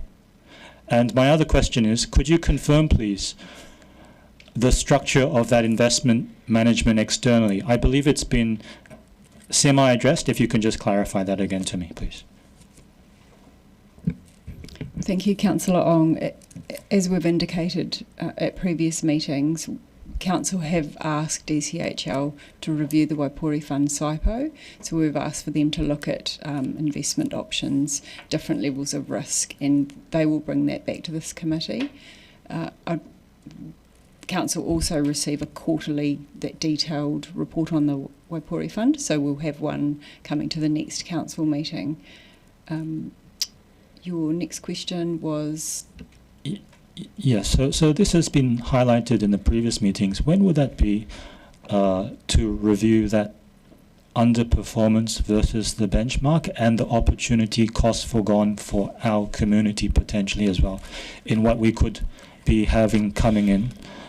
And can you just confirm again, or confirm, who are the external investment managers that are overseeing this part of our community assets, please? The timing for the review of the SIPO is we requested that DCHL focus on this in the next financial year. It's my understanding that they're underway looking at this now. So they'd already been giving this a lot of thought previously. Just wondering if, Sandy, you know any more about that timing? I'm sorry, I don't have it in front of me and I tried to find it, but I'm happy to circulate to councillors an update on when we have the review of the SIPO and the Forward Work Programme. So I'll do that following the meeting. Thank you. Okay, just on the question that wasn't answered though. Craig's. Is it just one? Correct. Oh. So I would just, my next question, I'm not familiar with who it is, but I will ask, I know that we do have our long Dunedin established companies that are established in Dunedin and have been supporting our community assets as well in terms of sponsorship. So based on what you're telling me now, I think we can just ask then, are we able to have, for instance, I'll give an example, Forsyth Bar then. So we will discuss that when we discuss the SIPO, which you've been told is coming to a meeting soon. So we'll just move on. I have a list of councillors here, Councillor Mayhem, Hall and Lund. And Gary. Talking to the Waipori Fund again on page 109, although there was a decrease in value in November, the property investment decrease of 165, it still performed with a favourable variance of 2.666 million, correct? That is correct. I also have another question, is it page 112, and this is about roading and footpaths. So some of the reasons that was favourable was because the geobag structures performed better than expected. Yes? Yes, that is correct. And some of those other things relate to timing about the favourable budget. Mr McLean, I wondered if I have a question for you. I wonder if I might ask you a question. It's a little off topic, but I haven't seen a budget nor mention of recently the progress on the Rainbow Crossing at the completion of the Bath Street, and I was hoping, and I'm sure the weather has been a factor, but have we sealed the section of George Street, and is there a timeline for when the crossing will be painted? I'll ask the team for you, Councillor, and I'll circulate that. I'll be keeping it on the radar. Kia ora. Councillor Hall, then Lund, Gary, Sims. Sorry about before. My first question was asked and answered, thank you. The next question is on page 107. Land revenue and volume is down. Do we think this is a trend or a short-term dip? And I'm not sure who would be. Could we just check your page number? Waste minimisation is at landfill. Volume. Oh, sorry. Am I on the wrong? Yeah. So the question is, do we think that's a trend or just a short-term dip on volume? Or are we doing something amazing with the rubbish recently? Sorry, Councillor, I didn't entirely catch that question. Are you asking about the volume of landfill material coming? So it's lower than what we budgeted, and it was raised recently. The figures we used to forecast in the year ahead, we got the numbers a little incorrect, so we're drilling into that at the moment. So some of the material that arrived over the weighbridge actually ends up getting diverted, and there was a small portion of that the diverted material that would counted as total landfill material, whereas in actual fact it was diverted. So, but we're drilling into that, and I'll be bringing the detail back to Council to update them.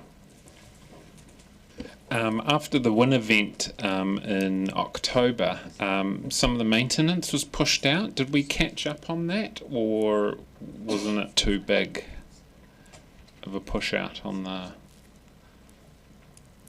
I'll take that again. Again, in the transport space, we will catch up on most of it, but the same contracting delivery partners that we use for that maintenance are also being diverted to some of that emergency work. So we're doing everything we can. Councillor Lund, then Gary, then Sims. Just a couple more. Just page 105, it's just in relation to revenue. It talks about that there was revenue was favourable at the ice stadium due to a unbudgeted electricity recoveries, but I'm assuming that must have been very significant because it was offset by a what's described as a corresponding unfavourable variance, which I'm assuming is possibly related to the wind event and the replacement roofing that was required at the ice stadium. So my question is, do we have in round figures the unbudgeted electricity recovery, and was it significant, and is the ice stadium's roof still fit for purpose? Because I understand it's 23 years old now, and it's a roof on a roof, and I'm keen to know if that's in the maintenance or the capex plan. The electricity is a change in our processes more than anything. Previously, the Ice Stadium Trust has managed the electricity themselves, both obviously taking an invoice directly and paying the invoice directly themselves. We've been working with the Trust who've got some cost challenges, specifically around electricity. So to enable and support them, they're going to join in with our all-of-government procurement process for electricity. For them to do that, we need to bring that invoicing in-house. It's cost neutral to us, but it does mean the invoice now comes in and comes through to you as an over-budgeted electricity invoice. And on the flip side, when they pay us the bill, we get additional unbudgeted revenue. So cost neutral on that side. In terms of the roof, yes, we did lose a big chunk of it in the wind event. It has since been fixed. The roof itself, we're aware of it. It's definitely coming to the end of its life. We don't have budgeted replacement for that roof at this point, but it's on our radar. Thank you. And just a question to Mr. McLean. You might have recalled at a previous council meeting I'd raised the issue that there'd been I was aware of some ground issues for the new project at the Green Island landfill. I'm just curious to know if you've been able to confirm with the consultants whether there is any issue there or whether it's nothing to see here. Thanks, Councillor. There's nothing further than my last update to Council on that. So you raised concern about the existing organics receivable building. There's absolutely no issues with that. That's now been open and operational for a couple of years. Just on the sites for the other facilities, you'll be aware that part of the consent condition is to preload.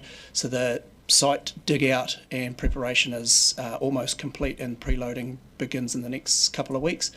And the minimum time required to preload that site is 4 months. So the preloading will be complete by February, and that minimum period will be by the end of June. So we'll have a full understanding of any differential settlement on the site by then. Look forward to it. Yeah, that was the one in question. Thank you.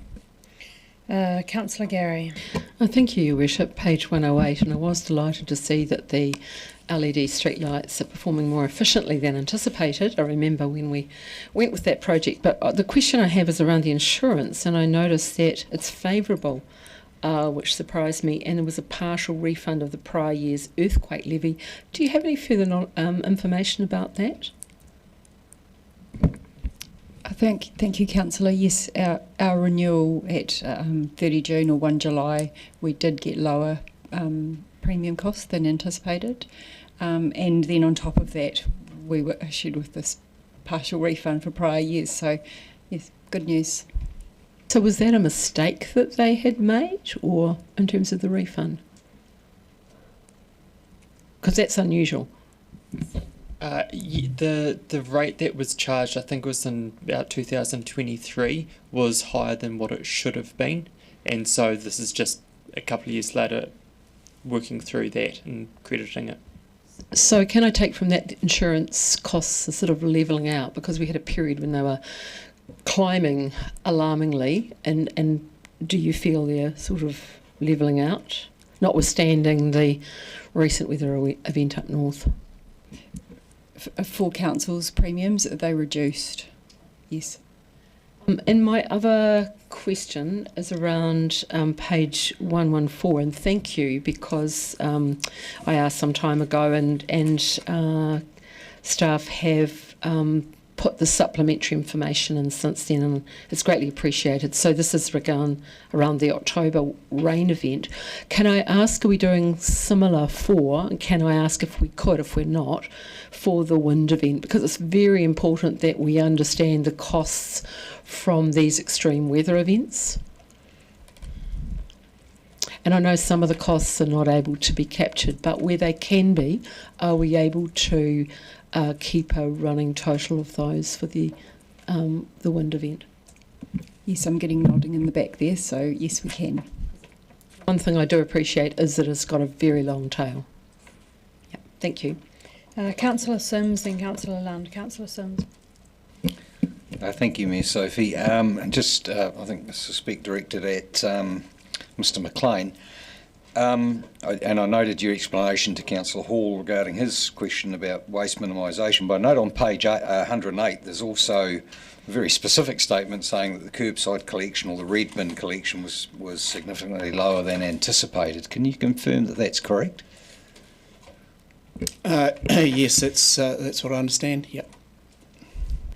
And any reason for that? It's probably better use of the recycling system. So I know that the volume being collected in the red bins is less than when the red bins started, but there's a greater awareness of what people can recycle, and I think people may have actually taken advantage of the red bins to have a good old clean out. So yeah, but I'll talk to the team and see if they've got any further information. Thank you. It's great news, and I think it's a good answer. And my second question is on page 106 regarding development contributions, which are nearly double budget for the year. Is this an indication of a building boom in Dunedin, and therefore we have no need for an economic development unit at all, or is it in fact developers getting in ahead of price rises? It's related to a couple of large subdivisions which the timing of their contributions just happened to fall at this time. So not related to the increases that started 1 July, just related to the stage at which the development contributions were due on a subdivision, and they were a couple of large subdivisions. I'm just going to pop in with a quick question around our recycling. There was something on the radio. Was it about Auckland's recycling that their spoilage was around, I think, a third, that their performance, so they had quite a lot going to landfill. Don't know if anyone's got the figure at their fingertips, but is Dunedin better at recycling than other centres? Are we better at sorting? What I will do is get the figures for you. We do know our contamination rates. Yes. Anecdotally, they are reasonably high. How we compare to Auckland, I'm unsure, and I'll get that information for you. But so we target some of our education programs around that. The student quarter results in high contamination because they see a bin and they tend to throw it in the bin. But I'll get the comparison of Auckland and some other centres around the country. Thank you, that would be helpful. Councillor Lund. It was just really to respond to Councillor Gary about the insurance question, and I'm preparing an EPB submission, that's the earthquake-prone buildings, and I can advise councillors now that Dunedin has seismic loadings has increased by 92%, and the practical effect of that, I can explain to you because I'm doing a project in Nelson which has a similar rating, and the insurance premiums there are basically double what they would be here in Dunedin. So Dunedin City Council can expect some very significant insurance increases in the coming years with this re-rating, and we should be noting that. Thank you. Deputy Mayor Lucas has indicated that she wishes to move, and Councillor Vandervis, would you like to second? Thank you. Would you like to speak to it? Yes, just briefly. And I just want to note that the $11.662 million favourable variance for that period ending 30 November, of which approximately half of it is almost out of our control, with the unrealised gain of the Waipori Fund of nearly 2.7 million and the favourable variance on depreciation, which is obviously a component of our valuations of another 1.5. But also because of the delay in our capital program, which delays our borrowing, we have that over $1 million saving in interest. So yes, a lot of that is out of our control, but the one area that I'm pleased to note, which is very clearly in our control, is the significant saving in their personnel costs, and credit to CEO Graham for knowing that that's clearly on our radar, because it is a huge, budget line, and that it's good to see that where that is tracking. So well done to all of the. I mean, it's a combined effort across the organisation. So it's pleasing to see where we're tracking. Thank you, Councillor Vandervis. Chief Executive Graham has already given some indication of why our capital expenditure is tracking consistently low.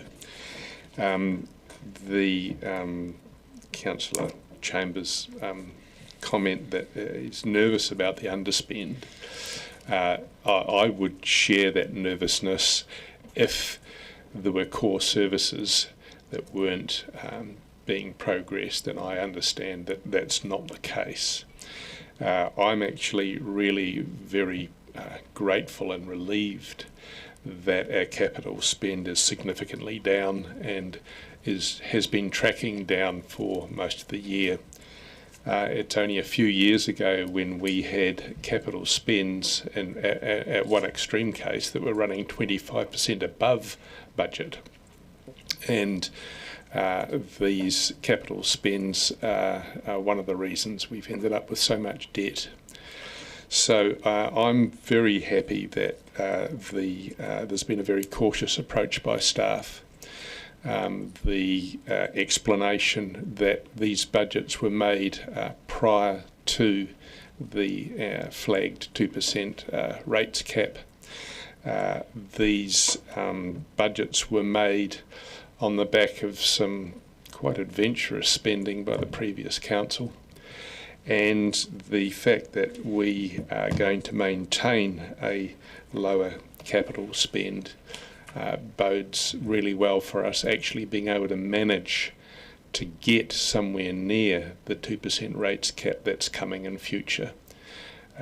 These budgets take quite a long time to play out, a matter of years often. We are going to be in an incredibly constrained situation, and the anticipation of that with the lower capital spend is something I'm very grateful for, and I hope that actually it gets constrained further. Councillor Walker. Yeah, further to that, I just want to say in defence of confirming what was said earlier, that we as a council were fully, when setting capital budgets, that it would actually be problematic fulfilling the listed projects within the stated timelines. And just in terms of Waipori, don't forget, folks around this table, that fund managers are just simply, at the moment, currently following the risk appetite as set by this council.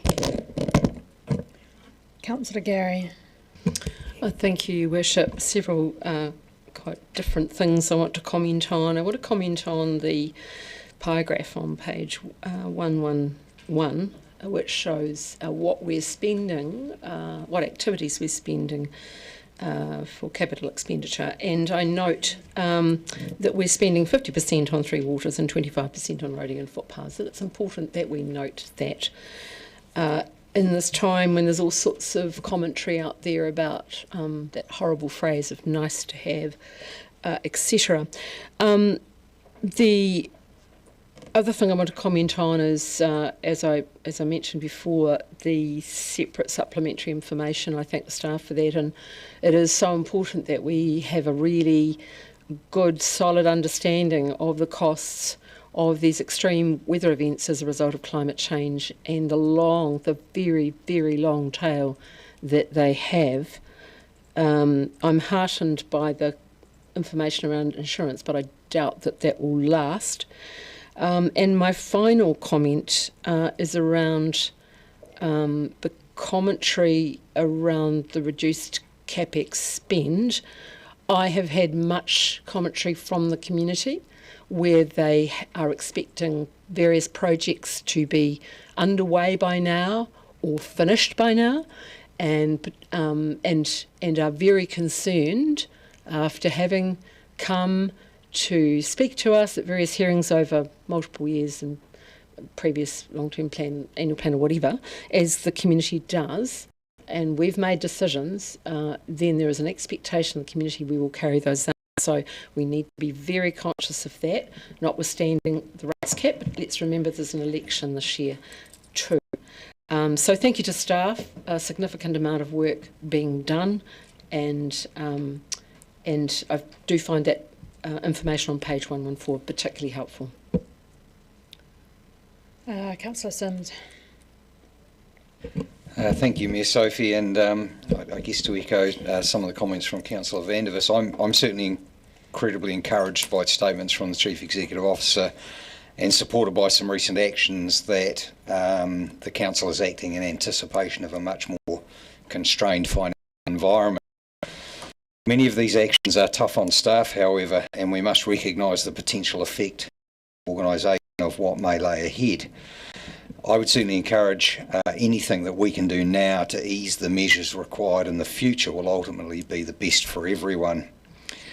I'm certainly not dissuaded from referring to my corporate experience and in saying that any large organisation appraised of what potentially lies ahead would be preserving its capital and, equally importantly, preserving its ability to borrow money into the future, so preserving its headroom.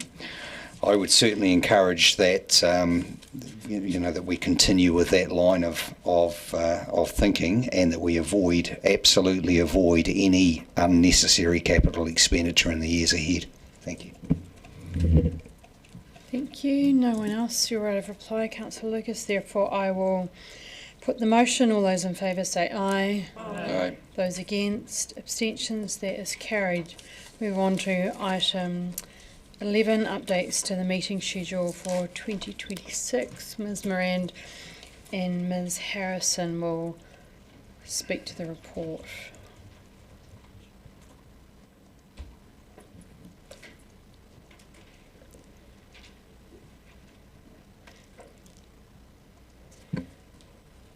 Welcome back. Do you have any opening comments or just ready for questions? Thank you, Mayor Sophie. Open for questions. Okay, thank you. Does anyone have any questions? Councillor Gary? Can you just clarify, I may have misunderstood, but I think I read, pretty sure I read, that the later time to consider the draft budgets would not compromise the consultation time, but I can't see how that could be so. Can you just clarify that for me, Ms Harrison? I will. The corporate planner has said that it won't compromise the time frame. It shortens the time for preparation of any required consultation document, but it doesn't change the consultation window. No other questions? Therefore, I will move that the Council notes the updates to the meeting schedule for 2026. Seconded Councillor Gary. I'll put the motion. Oh, sorry. You want to speak to it? Sorry. Oh, sorry. Yeah. Oh, sorry. Seconded. Okay. Sorry, hands go up. Yeah. Yeah. So I wasn't seconding. I was wanting to speak to it. I did just want to note that there is concern out in the community. I've had feedback that people don't understand that the consultation period will not be constrained, and they're unaware. Many people are unaware of the change in dates. So we need to communicate that very clearly to the community. Thank you. Therefore, I will now put the motion. All those in favour say aye. Aye. Those against? Abstentions? That is carried. And we'll move on to item 11. Sorry, what is it? 12. A notice of motion from Councillor Ong, who has submitted a a notice of motion. Is there a seconder for this? Councillor Sims is seconding this. So, Councillor Ong, would you like to speak to your notice of motion? Thank you, Your Worship.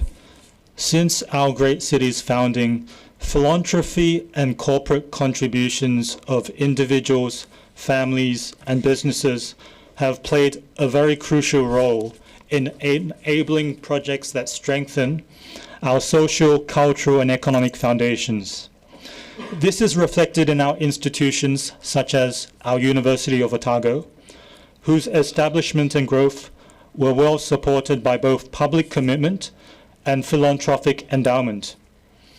It's also reflected in our civic assets such as the Otago Settlers Museum, owned by our city and having a long history of supplemental support through philanthropy.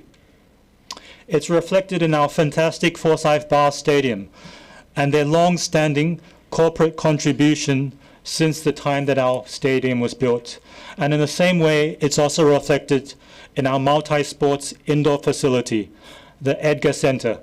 We know well that was delivered through a combination of council funding and a very generous, significant philanthropic contribution from Sir Ian Edgar in 1995. Now, we have dozens of heritage buildings and assets that are owned by our city council. Philanthropy and corporate contributions for naming rights will contribute towards their refurbishment and their uplift. And we also have at the same time our Dunedin Tunnel trails, where there's going to be a very long-term multi-stage construction where it requires significant funding ahead. And those trails go across council-owned land.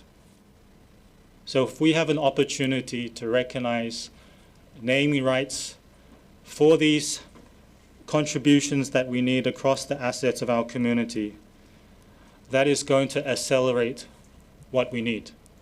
It's going to ensure it's of higher quality, and it's going to ensure that hopefully we will have it sooner than later. And I also believe that at the same time, when we're thinking about how we support the dedicated and long-standing efforts for Dunedin, for Enterprise Dunedin to become an empowered CCO, and that has been in the works for a very long time, I'm glad, and I think we're all glad to be a part of supporting that. This is a well-suited policy that will be able to tap on the future economic development growth that we can see, the investment and philanthropic opportunities that can grow for our city in the time to come. And this is just really a continuation of what we've had for a very long time. Are there any other speakers to the motion? Councillor Sims. Thank you, Ms. Sophie. And my decision to support or to second the motion was really around a point that Councillor Ong made, and that was regarding the tunnels trail. So I have been made aware that there is potential commercial sponsorship to assist the tunnels trail to be completed, and I think probably there's not too much dissension around the table that the tunnels trail, along with the trail that's coming in from north, are really essential to the well-being and the tourism, for tourism as a commuting option, as a genuine recreational option for the people of Dunedin, and that with the government withdrawing from their NZTA funding from that, thankfully the government have put a little bit of money back in to try and keep it moving, but that might be facilitated by some commercial sponsorship, and in return for that there may be an opportunity for a naming of a bridge within that, or it could be the Fulton Hogan Bridge, for instance. But I don't know the answer to that. I don't have enough experience around this table to know about the ethics of that or about how other people feel about that. And I'm actually really interested in using this motion to get a gauge on how people feel about commercial endorsement or commercial sponsorship of public assets. Thank you. Did anyone else wish to speak? Oh, sorry, I've got Councillors Mayhem and Walker. Thank you, Your Worship. I have some concerns here. One, around requesting a report, because that has significant dollar signs attached to it, and also staff time. My number one concern, however, is the status of mana whenua, and how normally, and especially buildings and facilities, we lean on mana whenua to gift us a name for Te Whakaihu and Te Puna, the swimming pool in Mosgiel, and I think that I would not support anything that would diminish our partnership with our Runaka representatives, and I personally feel it's been a very long time coming that we have that narrative reflected in our cityscapes, and I would shudder to think that someone with an open purse would have the opportunity to run roughshod over the respected views of our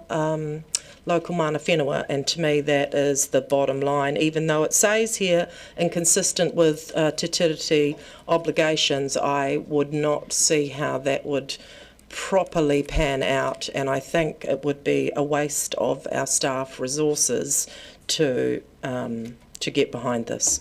Personally, thank you. Councillor Walker, then Councillor Lund. Yeah, thank you. I can't support this at all, to be quite frank, and with no disrespect to the mover, I really struggled to understand and decipher the notice of motion, despite me reading it probably 24 times. I just don't see why doing this in any way changes the current opportunities that already exist in terms of sponsors stepping forward to create the Forsyth Bar stadiums, etc., and also, as the previous speaker stated, I definitely can't support it in terms of taking up very valuable staff time, what in my mind is to create something that already exists. Councillor Lund, then Councillor Treadwell. I think Councillors Mayhem and Walker are taking a very narrow approach. They're only considering the actual building.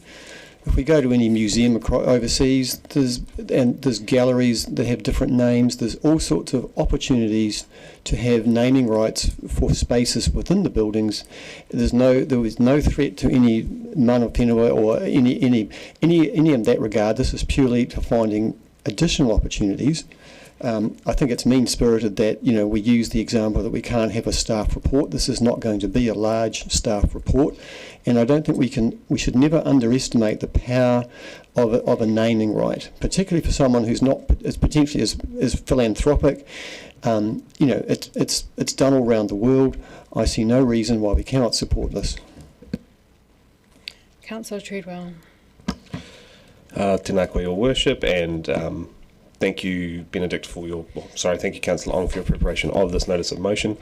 I am, similar to Councillor Walker, not convinced that it's a huge material difference, but also if I understand that it's enabling greater ability for private interests to attribute their names to public buildings, public spaces, then I'm against it in principle. Feels fundamentally sort of inequitable to enable donors or people with more capital to be taking up, our public space with their names. As Councillor Mayhem has also suggested, this also highlights a privilege that they might have over mana whenua in that regard, so I wouldn't be supporting it.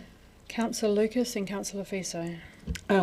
Thank you. I'm just not sure how this replaces what we currently have, because within this building we walk through the Otago Daily Times gallery. There's the Sargood gallery. There is already the ability to have sponsorship and naming rights. So I'm not sure how this replaces the ability, and if the Tunnels Trail are successful in finding a commercial sponsor, I think there are already mechanisms for that. And I would be really loath for us to have, the Westpac Dunedin railway station, the most photographic railway station in the Southern Hemisphere, which would be, the sitter for somebody to sponsor. And I would hate to, I'd be loath if this is what opens up. And so I'm just concerned, there's already mechanisms in place that if to attract commercial sponsorship, that we can recognise that. And I just wouldn't want to open the door for those, like the railway station and those kind of things. Thank you. Councillor Fiso, then Councillor Vandervis. Tēnā koe, Your Worship.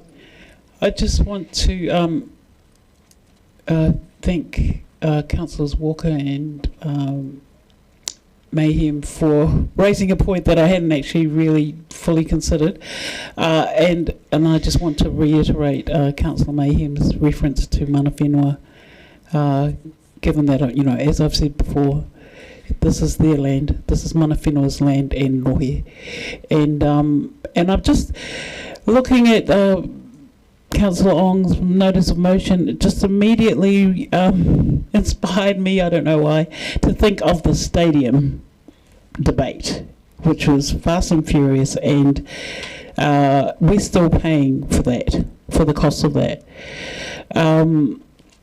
So I just want to also pick up on the Deputy Mayor's whakaaro in terms of we already have in place mechanisms to deal with them, but yeah, I just wanted to speak very clearly to the mana-to-mana relationship with Te Pai Māori and ensure that going forward, or as we progress, we do take into consideration our te treaty obligations. And Councillor Lunn said that the views are very narrow, but for me, in terms of te treaty o Waitangi and he whakaputanga, the Declaration of Independence by Rangatira in 1835, it's the broadest possible spectrum. Councillor Vandervis. To ask for a report on options to recognise basically naming rights when those naming right options already exist, to me is superfluous. I agree entirely with Councillor Lucas. We already have a lot of naming right around the city and around our properties. Extending them into further areas, I don't believe is going to be fruitful or even appropriate. I also am concerned with the trope that keeps coming up, consistent with Te Tiriti o Waitangi obligations. We are a city council. We don't have any obligations under Te Tiriti o Waitangi. Our obligations are to consult. Our obligations are very well defined in the Local Government Act 2002. This claim of obligations is just a feature which I'd hoped we'd been able to remove, but it keeps cropping up. Let's hope we don't see it again. Councillor Hall. Thank you. Councillor Lucas and Councillor Walker made a very good point. This is redundant. I will not support. Councillor Chambers and Councillor Gary. Yeah, many years ago, Auckland Hospital had a huge sponsored sign on its roof by an electronic company, overseas electronic company. It was massive, and it was visible from all over the city. A fantastic advertising for that company, which they got for a relatively small sum. And I can tell you that as far as I know, the population of Auckland regretted that decision. It was a real blot in the landscape and regarded as such, and they were so happy when they got rid of it after about 10 years. So I would hate to think that could happen to our new hospital. We could have a huge electronic sign sponsoring some company, which they would regard as fantastic advertising, but it would be inappropriate. Thank you, Councillor Gary. Thank you, Your Worship. I wasn't going to speak, but I feel the need. I'll be brief. 2 points. I totally agree with Councillor Deputy Mayor Lucas around the sponsorship opportunities are still there. And you may be surprised if you looked at some of the arrangements where there's been naming. It isn't always a large amount of money, so be careful what you wish for. But there is a mechanism there in order to deliver that. Totally agree with you, Councillor Chambers, totally inappropriate for many of our buildings.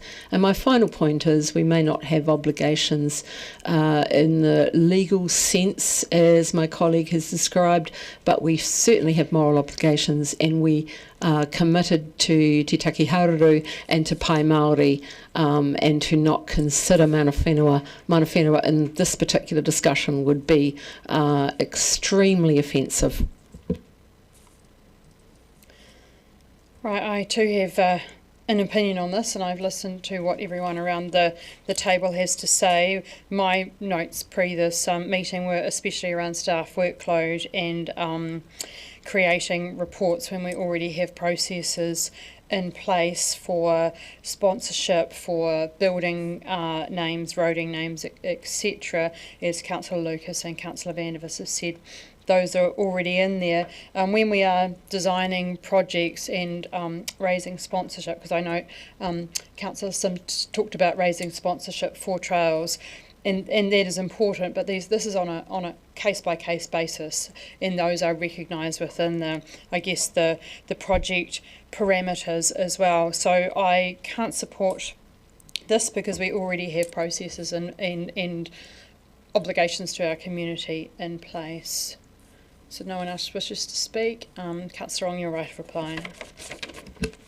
Yes, I appreciate those that recognise this opportunity, and I recognise also at the same time, in a similar way, that there are considerations we've seen today. It takes some time before it's well recognised. In the same way as economic development and tourism for our community and supporting Enterprise Dunedin to be an empowered CCO. That has been a long time in the making, and some things that are clear to a lot of our community members out there straight away may take some time to come to be clear to everyone else. But it's very clear in a similar way. Philanthropic contributions and corporate contributions to our community, to our heritage buildings, to our stadium, to our sports facilities, to our university. This is something that has been in place for a very long time. It comes back to the early founding and generosity that we've seen across our community. And that's going back to its early founding. Now, in a similar way, I would say economic development. We have mechanisms that are in place. Are we satisfied with them? Now, this proposal here, this notice of motion, is to provide a formalized policy so that this is foremost in our minds. This is foremost in terms of what we're thinking about. And I'll just ask our long-serving community council members, how much have we seen recently in terms of philanthropic contributions for our council assets that are supporting? And I'll ask that you quantify it. Please quantify it in the last financial year. And we can compare back to perhaps the most generous contributions we've seen over our history. I'll ask that we can have that quantified out, because those figures, I believe, would be a bit more readily available without requiring a great deal of time resources. This is in order to put this foremost in our minds. And I believe in a similar way that we are doing this for Enterprise Dunedin. This can very well be incorporated as part of that consideration right now, so that it does not require additional or much additional resources, because it all fits in together. And it all fits in the opportunity that we've had for, and it's been around for a long time. And it's going to tie in with the opportunity that we have going forward, that we have an empowered CCO that is able to grow our economic development, the investment that comes into our city, and of course, the corporate contributions and philanthropic contributions that we've seen for a very long time. So I believe this can be tied in very directly with what we're doing now. I will put the motion by division.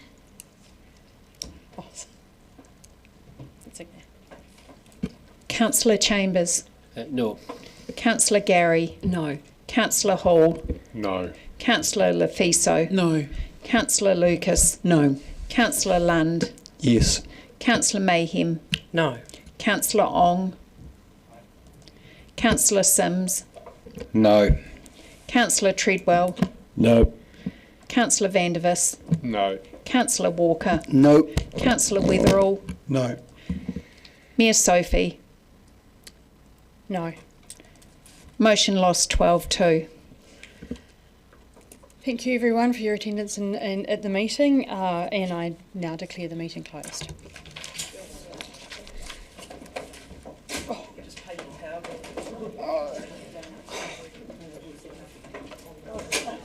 Well, was it?